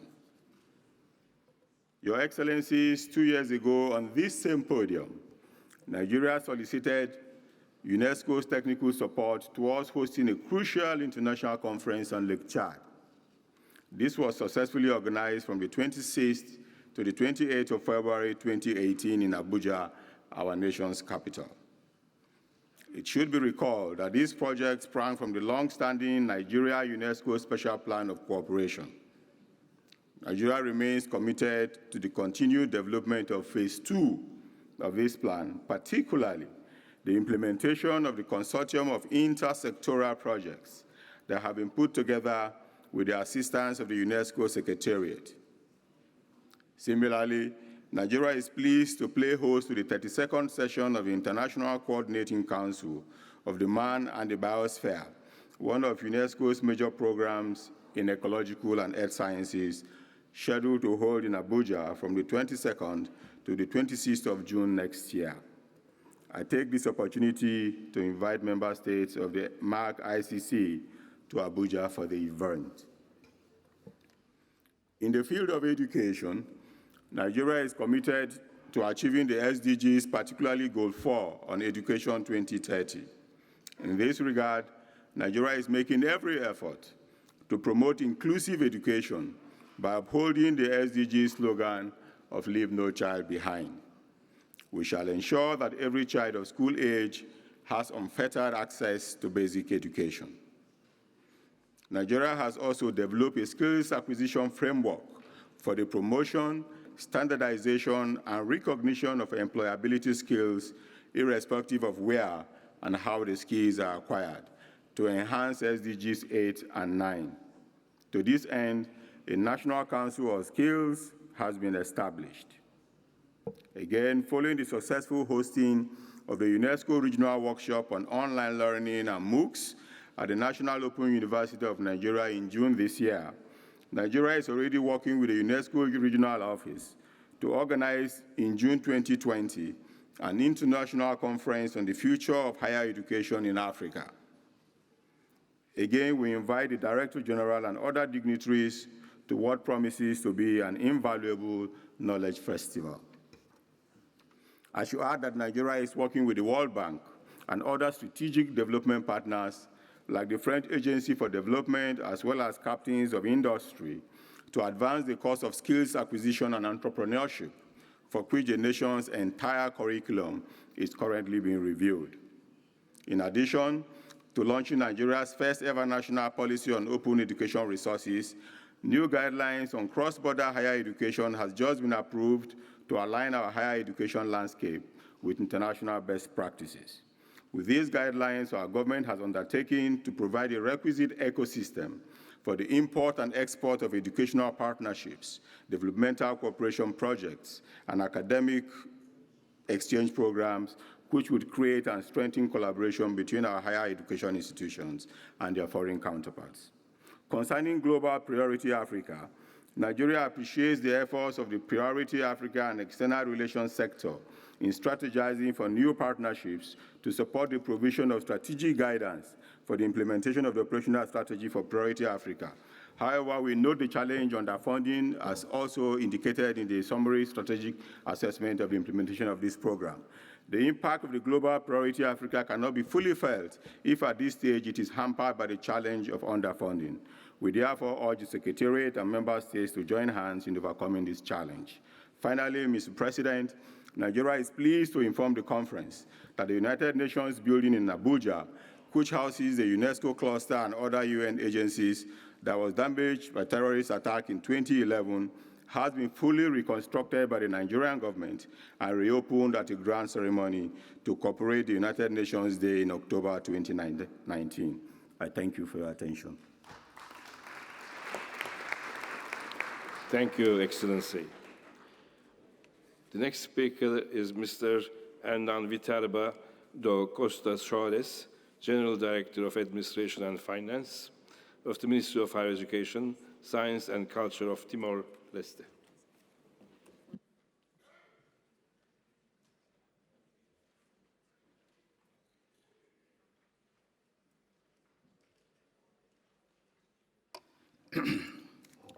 Senhor Presidente da 40ª Conferência Geral da UNESCO, Senhora Diretora-Geral da UNESCO, distintos chefes de delegações, minhas senhoras e meus senhoras.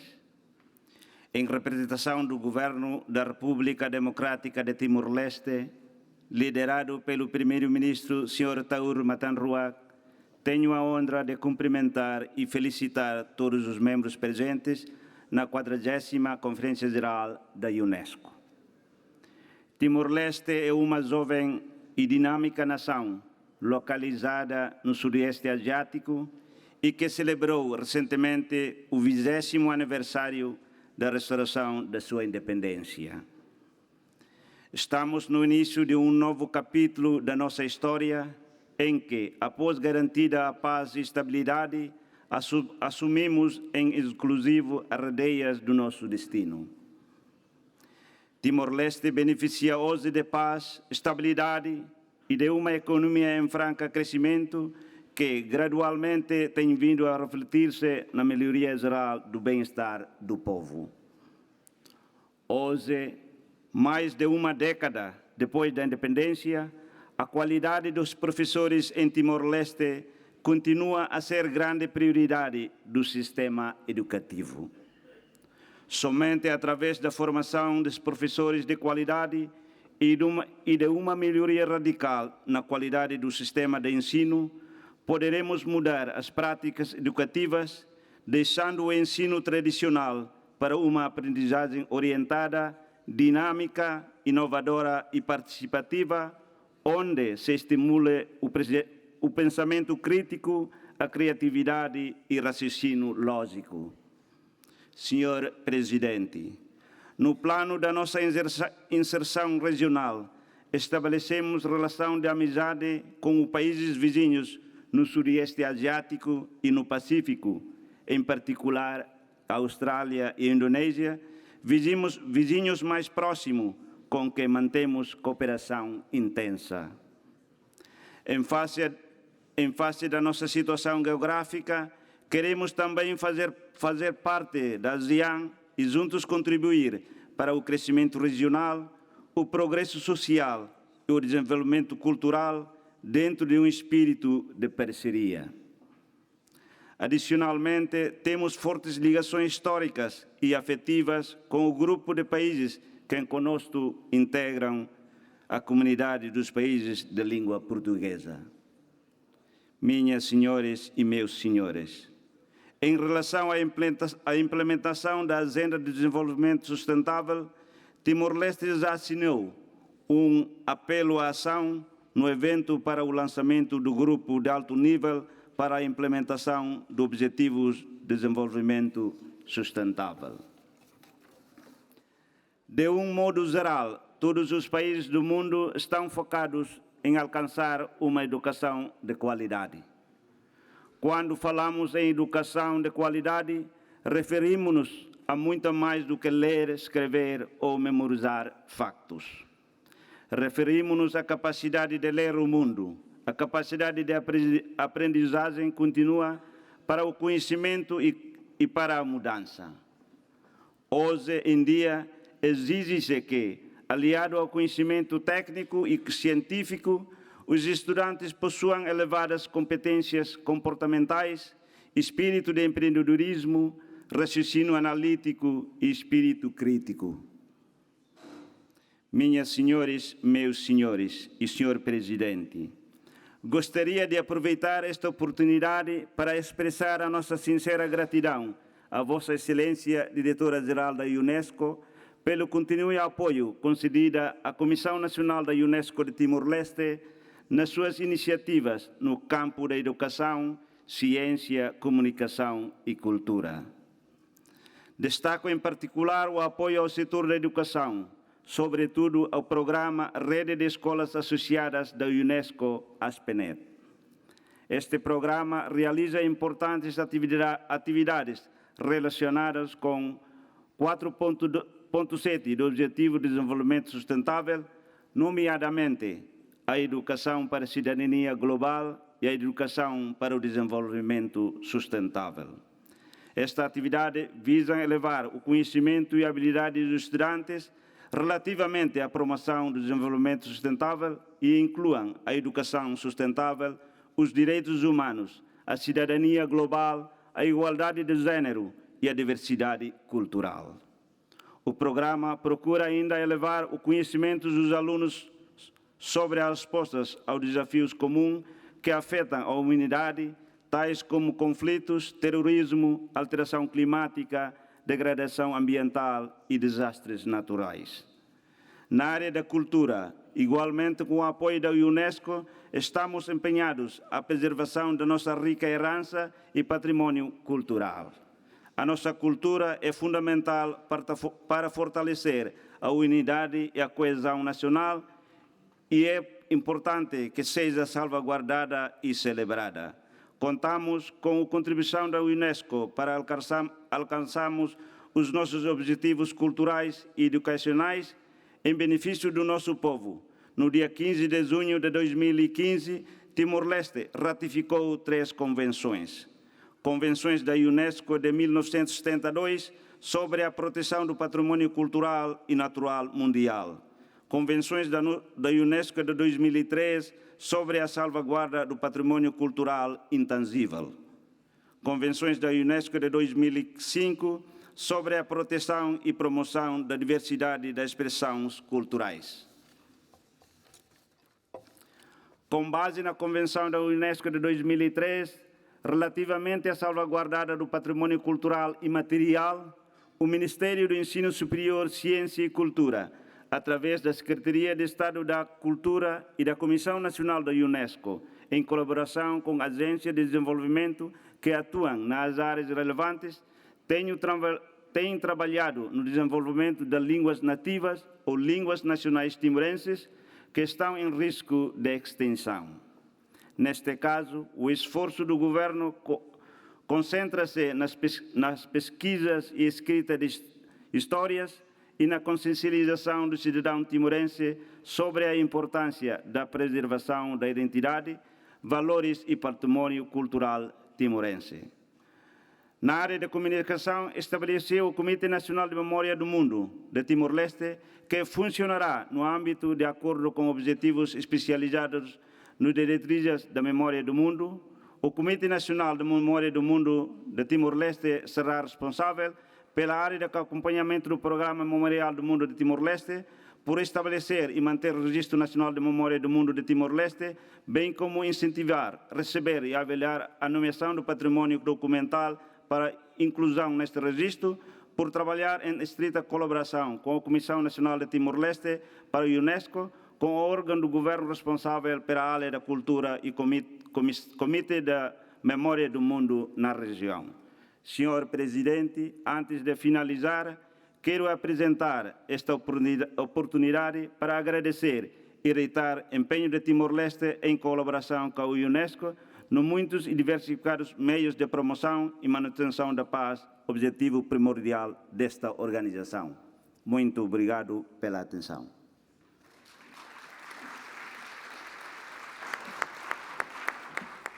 Thank you, Excellency.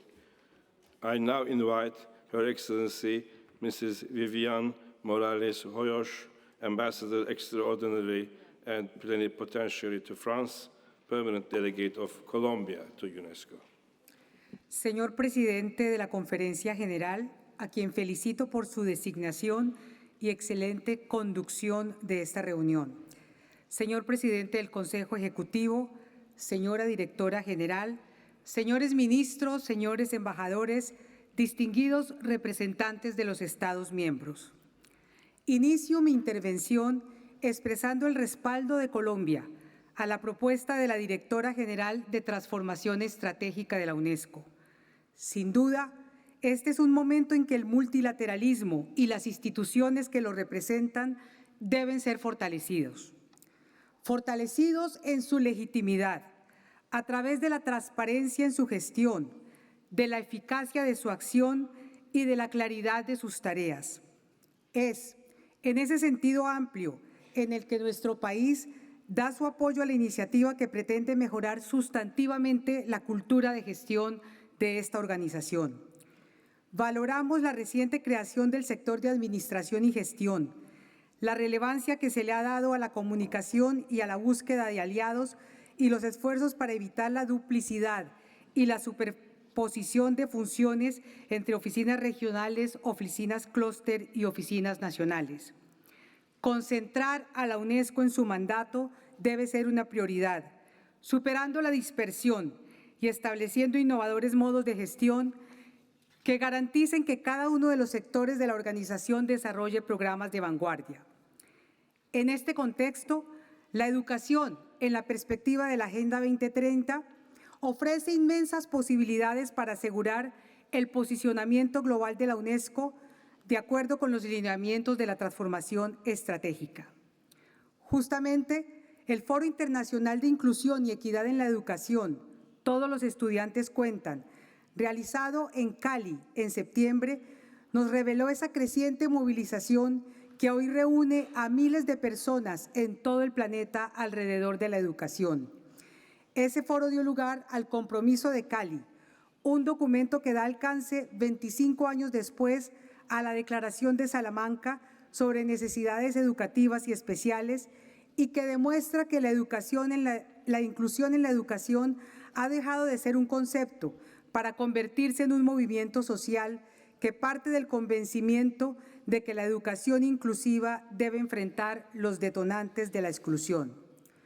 En materia de inclusión y equidad, Colombia ha abierto su sistema educativo a 200.000 niños venezolanos que han llegado a nuestro país como producto de la crisis política, social y económica de Venezuela.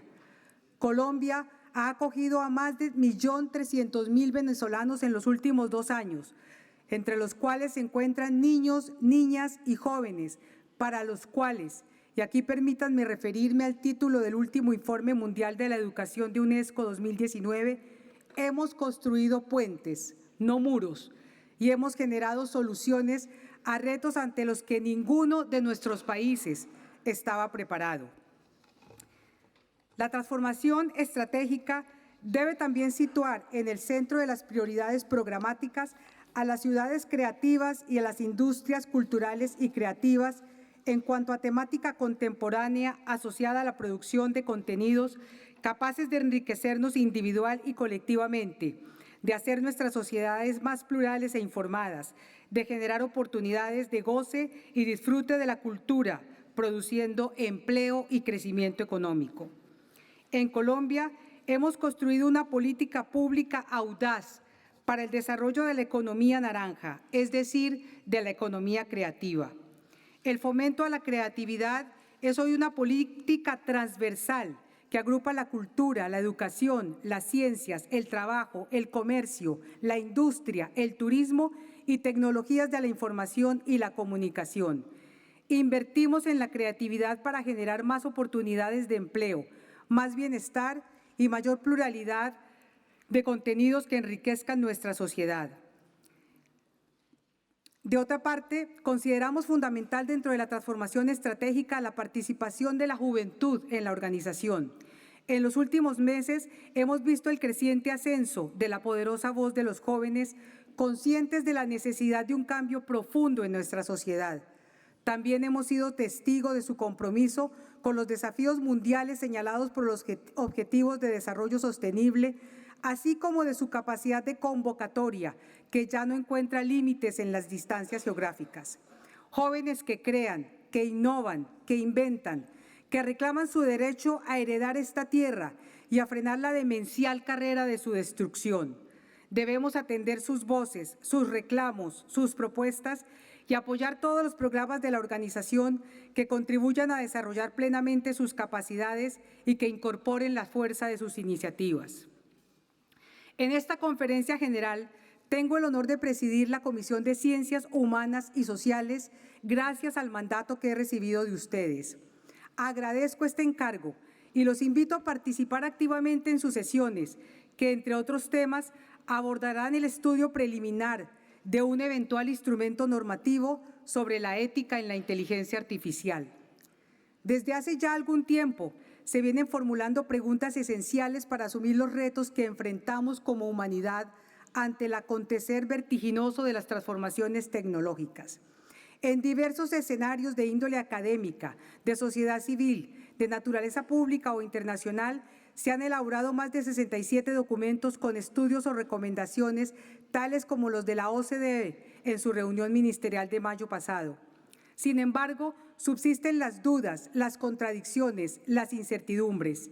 Como bien lo señala Jean-Gabriel Ganachia, presidente de ética del CNRS, a la par que se expresan exigencias indiscutibles, como de la protección de la vida privada, de la autonomía del sujeto, de la seguridad y la democracia, de la transparencia, de la inclusión y la equidad, esas mismas exigencias entran en terrenos de disputa cuando se plantean preguntas como la de cómo hacer practicables estos principios sin estrangular la creatividad, o cómo proteger la vida privada y al mismo tiempo la transparencia, o cómo garantizar la libertad y la autonomía de la persona frente a la utilización de la omnipresente Big Data que preforma nuestras decisiones cotidianas o políticas como ciudadanos.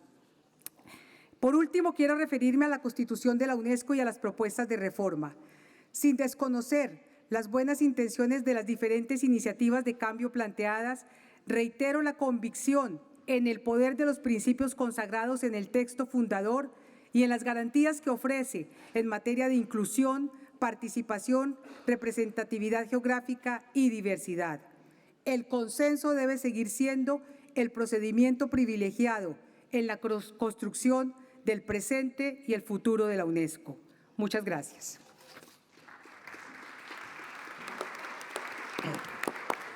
Thank you, Excellency. I now invite His Excellency Mr. Dermot Nolan, Ambassador of Permanent Delegate to UNESCO, of Ireland to UNESCO.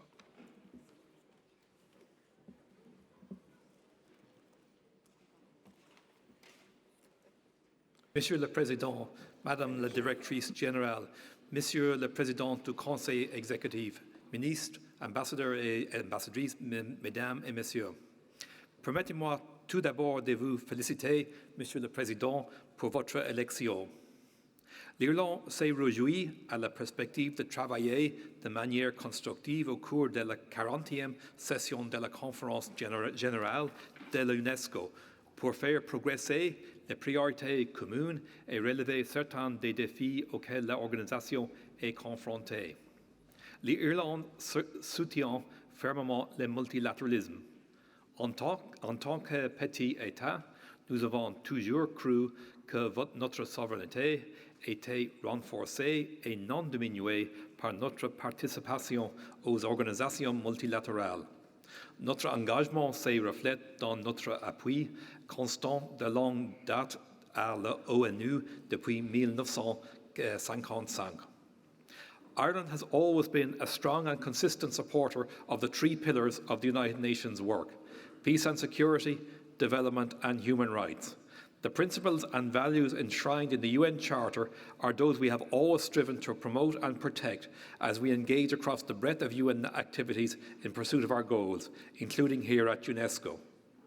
Ireland greatly values the line in UNESCO's constitution that refers to the building of peace in the minds of women and men.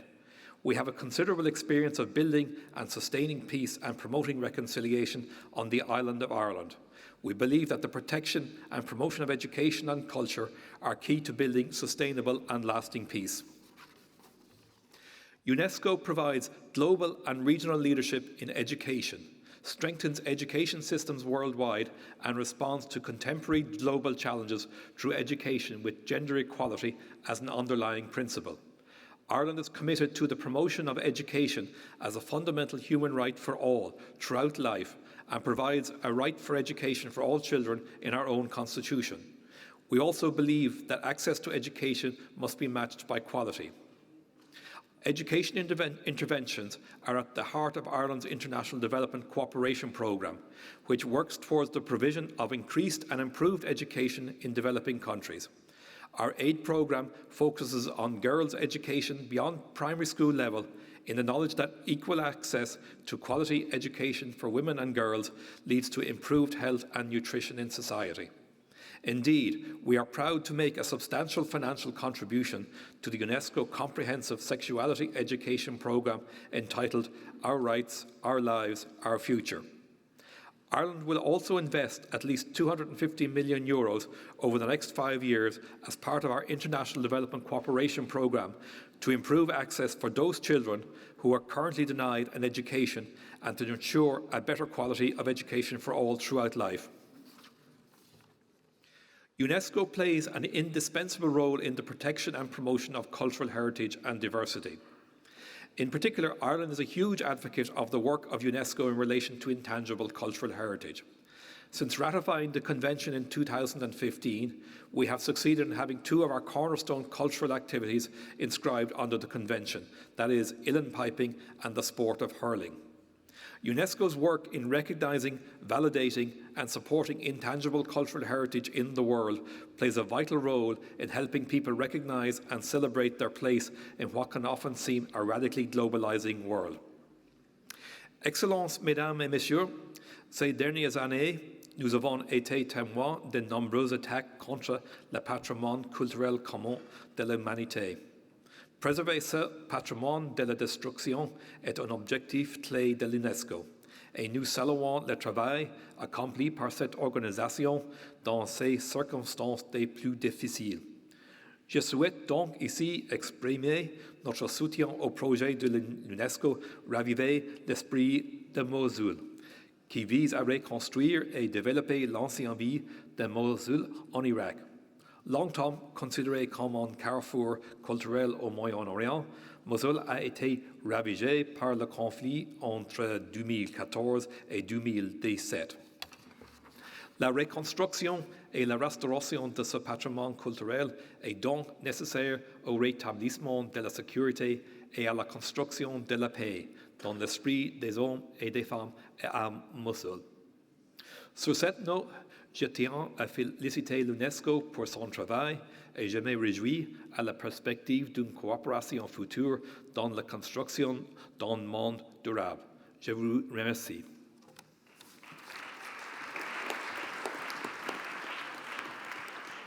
I now invite His Excellency Peter Reuss, Ambassador, Permanent Delegate of Germany to UNESCO.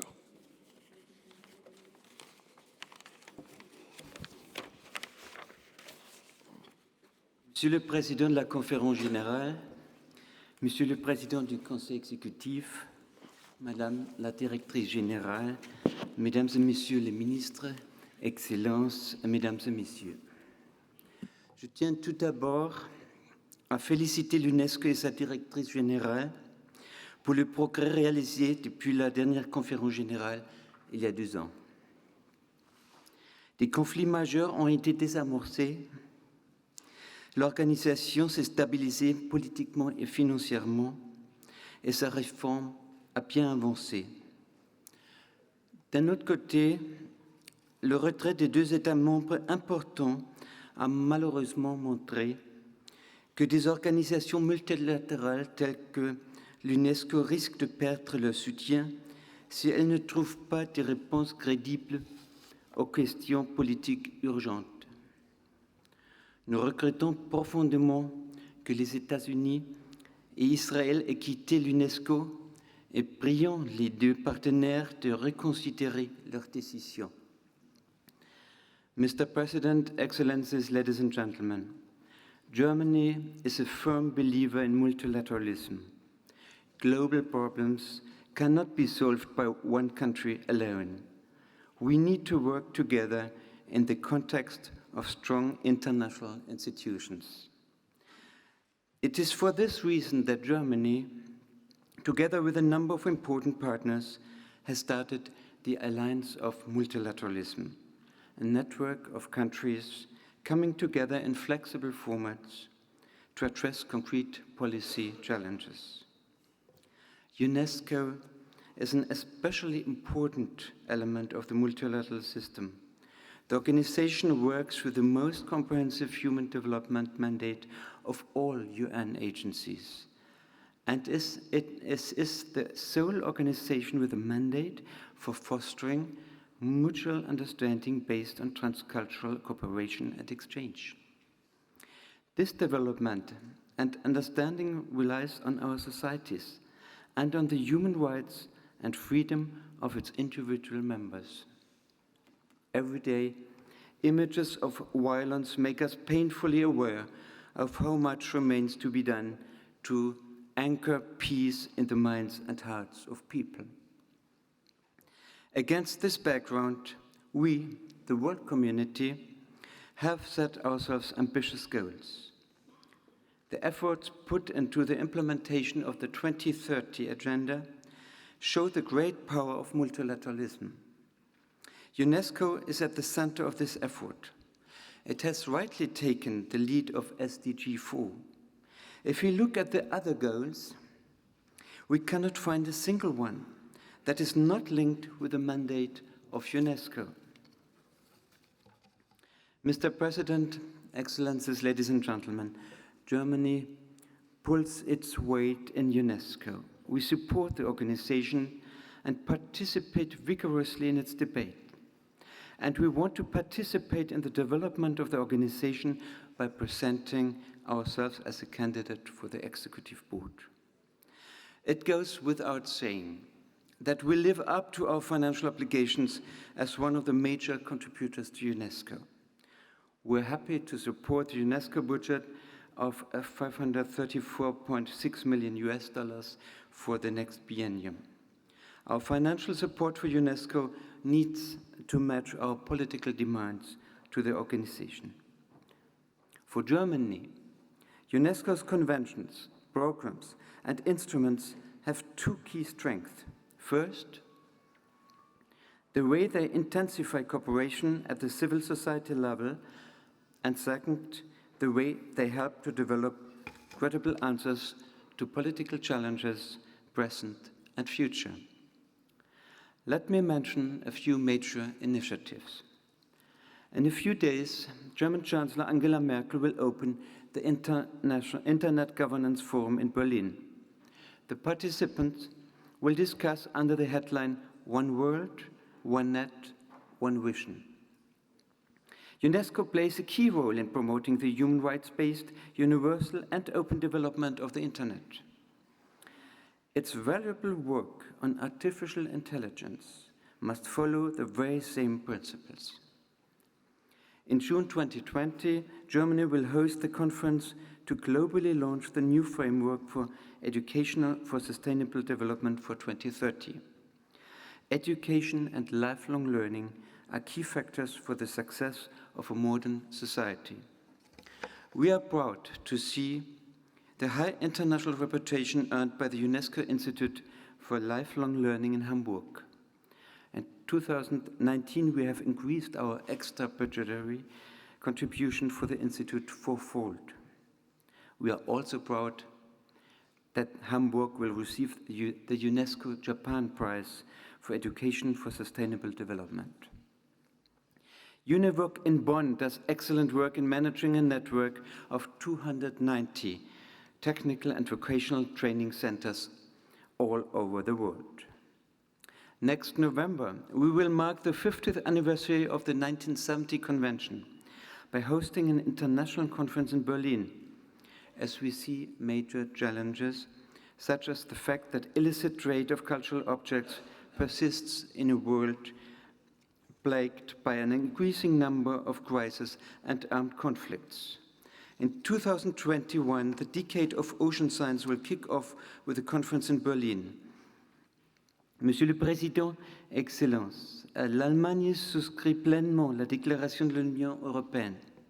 L'UNESCO ne peut réussir dans sa mission qu'en associant la société civile et les communautés à ses délibérations.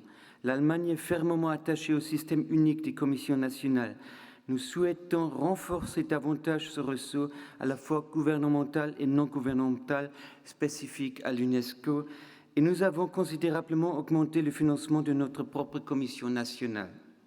Le mandat de l'UNESCO est vaste et son travail souvent d'une haute importance politique. Nous exhortons tous les États membres à ne pas exploiter ce forum précieux pour des questions bilatérales extérieures au mandat immédiat. Nous félicitons la directrice générale d'avoir réussi à atténuer certaines disputes qui ont beaucoup nui au travail de l'UNESCO. Nous continuerons de soutenir tous les efforts de la directrice générale visant à renforcer l'efficacité de l'UNESCO. La transformation stratégique de l'UNESCO doit se poursuivre. Il faut des décisions audacieuses pour permettre à l'UNESCO de mettre en œuvre ce qu'elle fait le mieux. Pour finir, l'Allemagne est prête à être membre du Conseil exécutif. Voilà pourquoi je voudrais solliciter votre vote. Merci.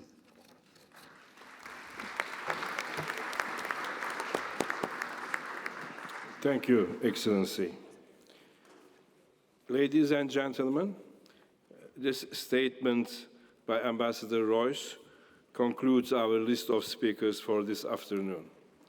As mentioned earlier, the plenary will now examine the report of the APX Commission on item 1.3, report by the Director General on communications received from Member States invoking the provisions of Article 4C, paragraph 8C of the Constitution. I now give the floor to Madam Chairperson of the APX Commission, Her Excellency, Mrs. Maria Diamantopoulou of Greece. Madam, you have the floor.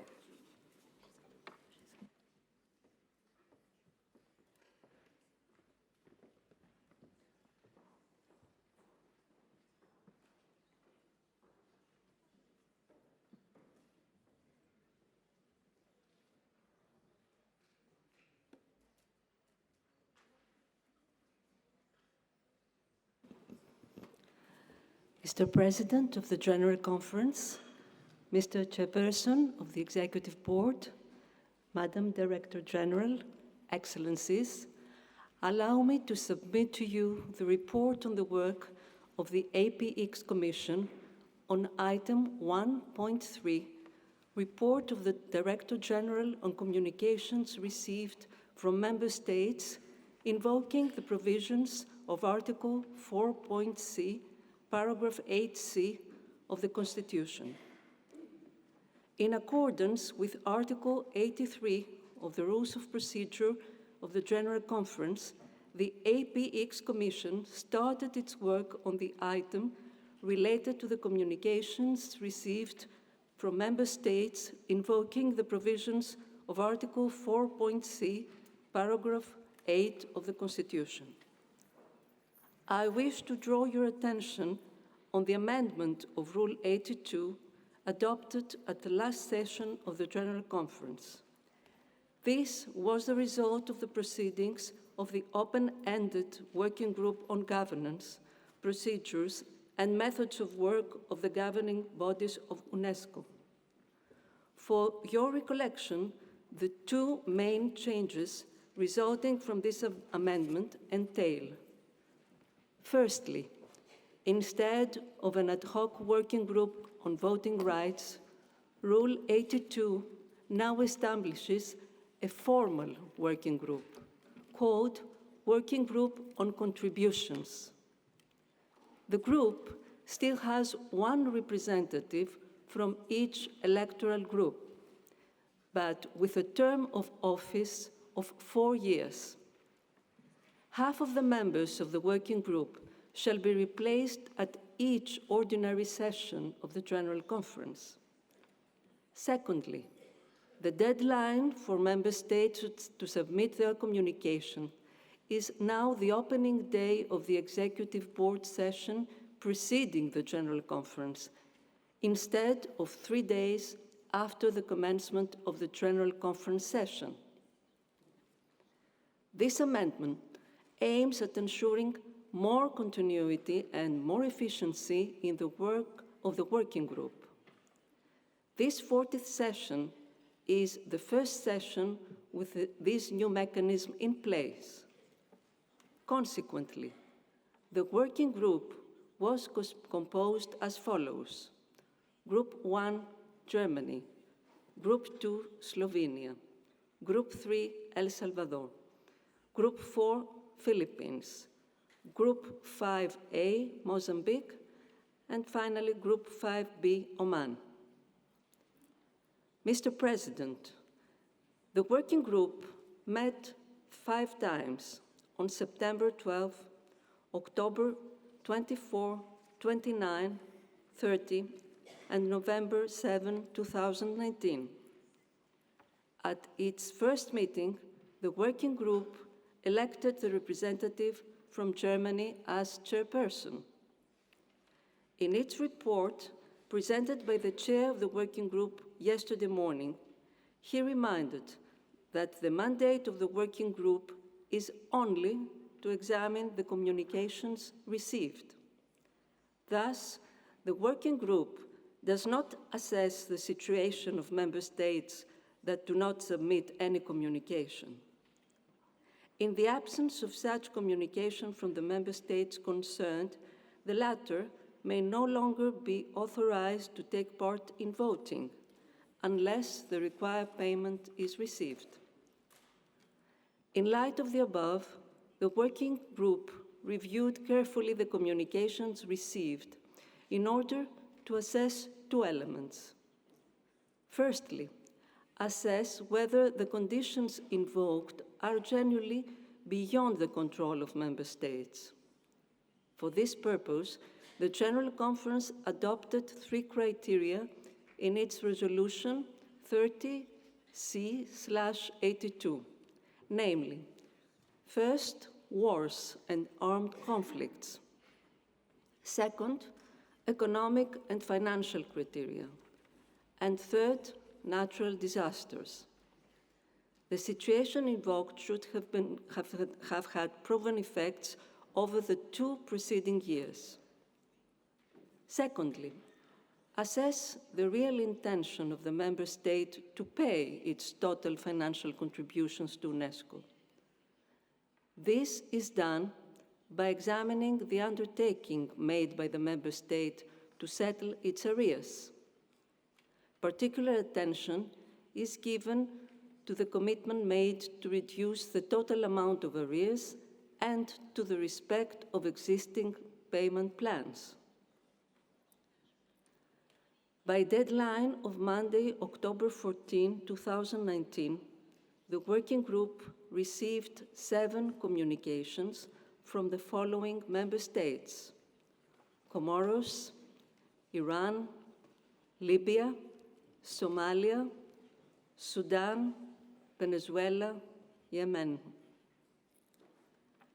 Subsequent to the submission of their communication, Sudan and Yemen made the required payments.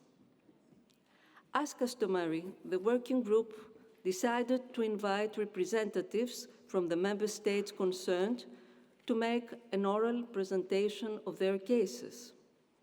The working group reminded the representatives of these member states that the work of the group is of a purely technical nature based on the criteria defined by the General Conference.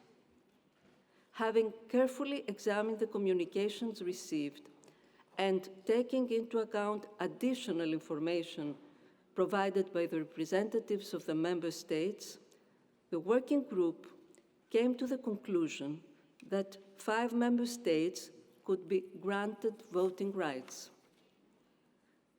Based on the recommendation made by the working group, the APX Commission considered favorably the following requests: Comoros, Iran, Libya, Somalia, and Venezuela. In so, the working group proposed to grant their voting rights on the basis of contributions.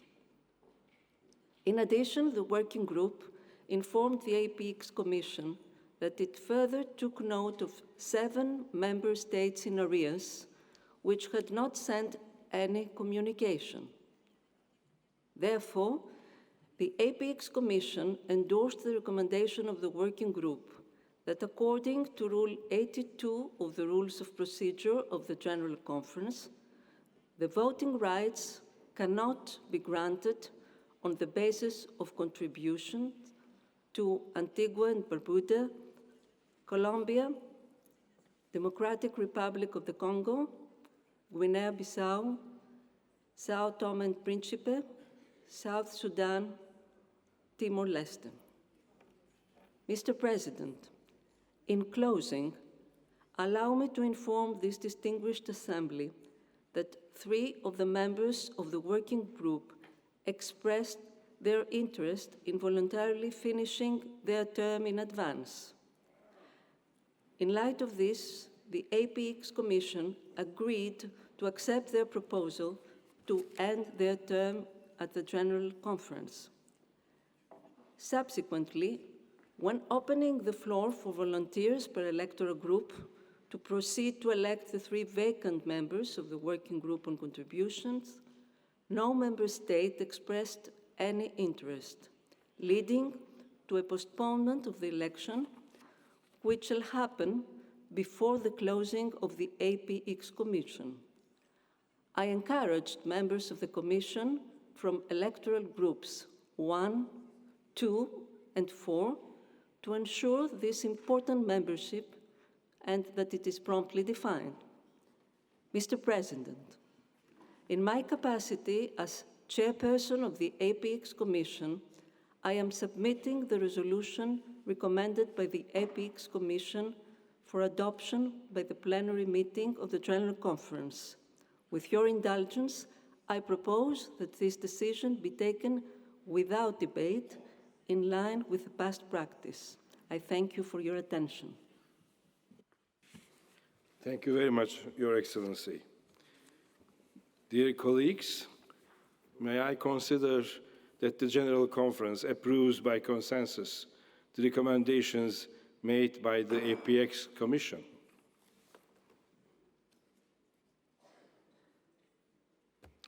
Thank you. No objections. I will consider that the General Conference approves the recommendations, and it is so decided. Ladies and gentlemen, we will now examine the first report of Chairperson of the Credentials Committee. I give the floor to Her Excellency, Mrs. Denise Opoué-Boigny of Côte d'Ivoire. Merci, Monsieur le Président. Monsieur le Président de la Conférence générale, Monsieur le Président du Conseil exécutif, Madame la Directrice générale, Mesdames et Messieurs les ministres, Madame et Messieurs les ambassadeurs, chers délégués, j'ai l'honneur de vous présenter le premier rapport de la présidente du Comité de vérification des pouvoirs. Depuis la lecture du premier rapport du Comité de vérification des pouvoirs en séance plénière, le mardi 12 novembre 2019, le Comité a reçu les pouvoirs en bonne et due forme des délégations des États membres dont les noms s'affichent à l'écran.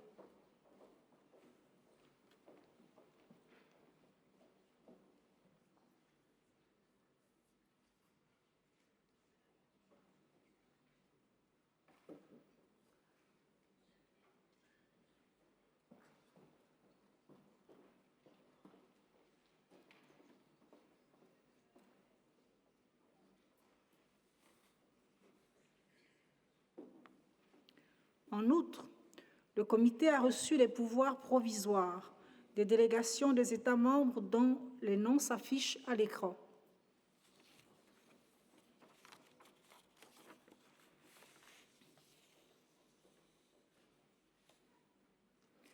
Le Comité a également reçu les pouvoirs en bonne et due forme des délégations des États membres dont la liste s'affiche à l'écran, qui avaient auparavant présenté des pouvoirs provisoires.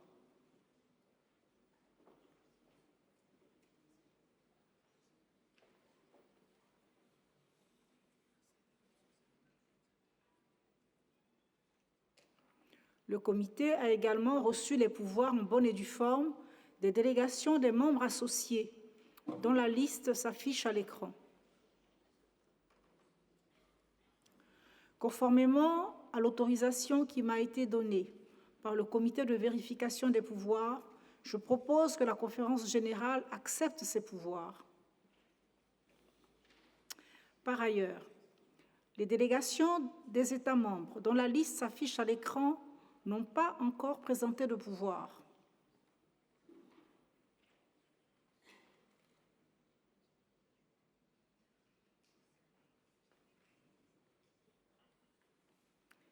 Les délégations de membres associés dont la liste s'affiche à l'écran n'ont pas encore présenté de pouvoir.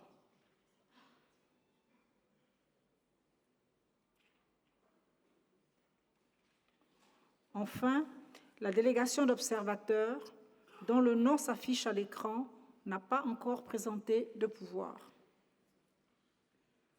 Je vous remercie de votre attention.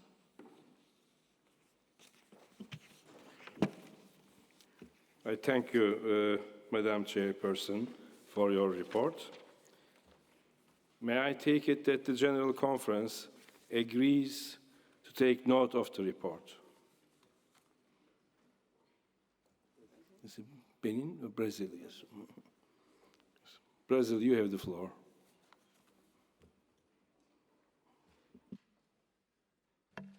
Thank you, Mr. President. And I'm not sure, but I'm pretty sure that Brazil was in the first list of the countries that presented in due form their credentials when you listed the names in the meeting of the committee, and I didn't see our name here. Please confirm to me if we are not in good position. Thank you. Chairperson.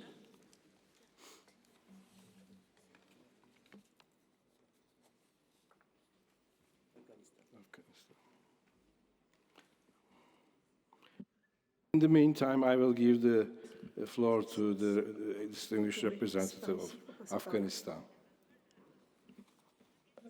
Merci, Monsieur le Président. Comme mon collègue qui a pris la parole juste avant moi, je n'ai pas vu le nom de ma délégation dans la liste, alors que le premier jour, il apparaissait bien sur la liste des pays, des délégations qui avaient présenté leur pouvoir. Merci de confirmer ça. Merci.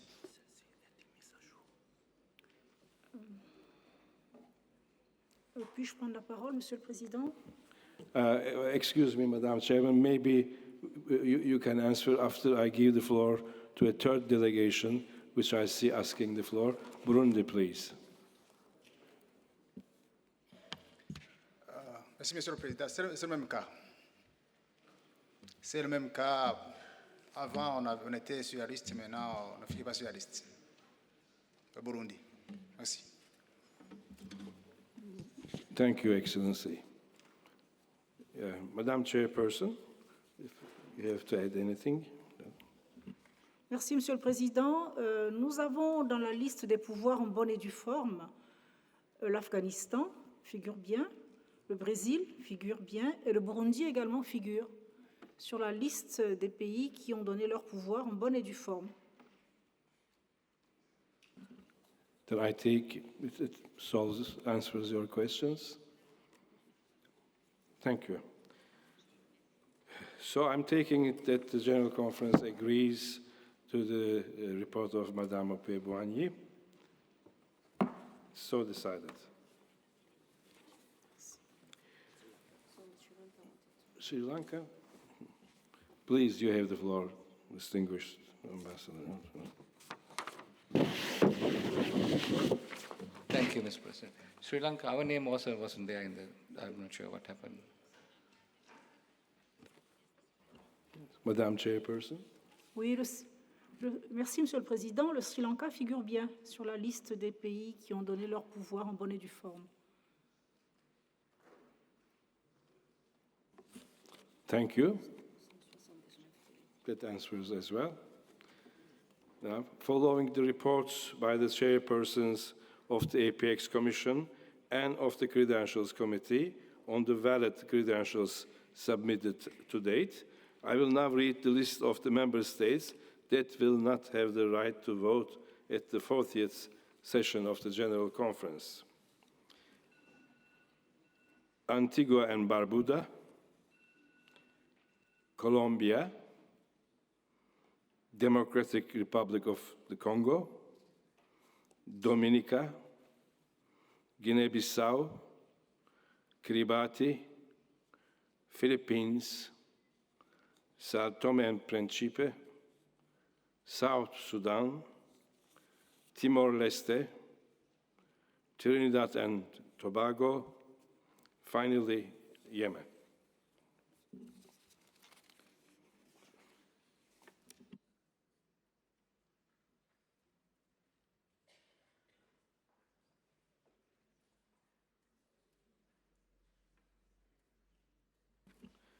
Now we have a few rights of reply.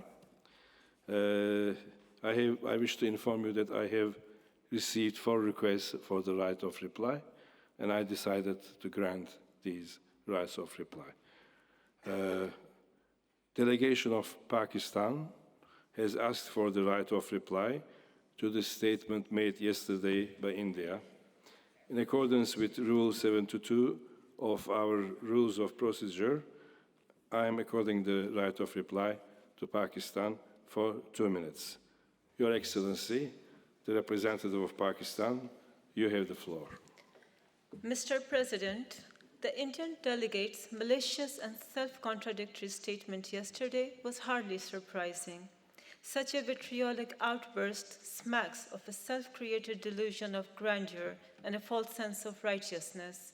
We have no intention to politicize this august organization. Pakistan's statement, highlighting the ugly reality of Indian annexation and occupation of Jammu and Kashmir, as well as trampling of the fundamental rights of its people, was completely in line with UNESCO's mandate and principles of its constitution. Perhaps the Indian delegates could have taken another careful look at UNESCO's constitution. We, however, sympathize with them. As some years ago, they were singing praises of a shining India, a land of pluralism and cultural diversity. Today, they are reduced to defend with hollow arguments a regime based on fascist ideology and a history of inciting communal violence, which is fast turning India into a land of hatred and intolerance, with no room for minorities and religious freedom. India's convenient denial of the disputed nature of Jammu and Kashmir cannot change history. Its false and illegal claims that it is an internal matter cannot hide the truth. Over dozens of UN Security Council resolutions call for self-determination for the people of Kashmir, and these are still valid. Mr. President, imagine a land in this 21st century where 8 million people are caged in their houses for over 100 days, where over 1 million children cannot go to school out of fear, where people cannot celebrate religious festivals, where journalists are not allowed, where human rights organizations are denied access. This is today's Jammu and Kashmir under repressive and illegitimate Indian occupation, a worst example of state terrorism. Shouldn't this be enough to shake our conscience? Shouldn't we raise our voice for justice? Silence and appeasement would only lead to a humanitarian catastrophe. It could also threaten regional peace and security. In the end, Mr. President, we hope UNESCO's moral authority could be invoked to avert this disaster. I thank you all. Thank you. Ladies and gentlemen, I wish to inform you that the delegation of India has asked for the right of reply to the statement just made by Pakistan. In accordance with the Rule 72 of our Rules of Procedure, I will accord the right to reply for 2 minutes. Your Excellency, the representative of India, you have the floor. Thank you, Mr. President. I take the floor once again to condemn and reject the fabricated falsehoods peddled by Pakistan in a statement and reiterate India's sovereignty and territorial integrity over the Union territories of Jammu and Kashmir and Ladakh. Pakistan's tiresome tale is a fake attempt overflowing with hypocrisy to hide its own pathetic and pitiable record as a nation, including its own treatment of minorities, spread of hate speech, and glorification of terrorism. And here are some facts. From 1947, when the minorities formed 23% of Pakistan's population, they have now dwindled to merely 3%. It has subjected Christians, Sikhs, Ahmadiyas, Hindus, Shias, Pashtuns, Sindhis, Balochis to draconian blasphemy laws, blatant abuse, and forced conversions. The gender-based crimes against women, including honor killings, acid attacks, forced conversions, forced marriages, and child marriages, remain a severe problem in Pakistan today. Mr. President, it is a country whose leadership uses a UN platform to openly preach nuclear war and issue call to arms against other nations. Would this gathering believe if I told them that one of Pakistan's former presidents, General Musharraf, recently called terrorists such as Osama bin Laden and the Haqqani network as Pakistan's heroes? Pakistan is home to all shades of darkness, from dark extremist ideologies, darker powers of radicalization, radicalized behavior, to the darkest manifestations of terrorism. Mr. President, in 2018, Pakistan ranked 14th on the Fragile States Index. Pakistan's neurotic behavior has resulted in its decline to a nearly failed state, with a weak economy, radicalized society, and deep-rooted DNA of terrorism. We condemn Pakistan's disappointing misuse of UNESCO to spew venom against India and politicize UNESCO. We sincerely hope that UNESCO membership would come together to reject such a gross misuse of the UNESCO platform. Thank you. Thank you. Ladies and gentlemen, I wish to inform you that the delegation of the People's Republic of China has asked for a right of reply. In accordance with the Rule 72 of our Rules of Procedure, I will accord the right to reply for 3 minutes. Your Excellency, the representative of China, you have the floor. 谢谢主席先生。印方在发言中提到，拉达克和克什米尔中央直辖区，并说是印度不可分割的一部分。中方不承认、不接受所谓这两个直辖区。印方以单方面修改国内法律的形式，将部分中国领土划入印行政管辖范围，侵犯中方的领土主权。中方对此坚决反对。印方这一做法不可接受，也不会产生任何效力。我们敦促印方尊重中方的领土主权，严格遵守双方达成的相关协定，避免采取导致边界问题进一步复杂化的举动。谢谢主席先生。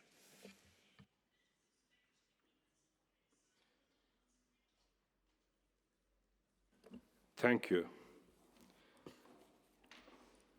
I wish to inform you that the delegation of the Bolivarian Republic of Venezuela has asked for a right of reply.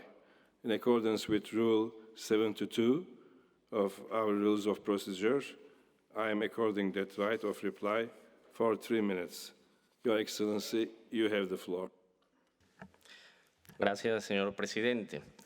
Lamento utilizar esta tribuna para constatar nuevamente que la delegación de Colombia, que recién interviene, utiliza el podio de la UNESCO dedicado a los desafíos de la organización para mencionar a los migrantes venezolanos que están recibiendo producto de una supuesta crisis política existente en mi país.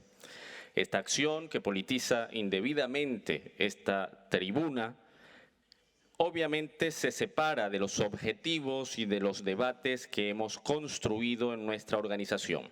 Venezuela desea recordar que durante más de 5 décadas ha recibido a más de 5.6 millones de hermanas y hermanos colombianos que han llegado a nuestro territorio como consecuencia del penoso conflicto armado que aqueja a esa nación.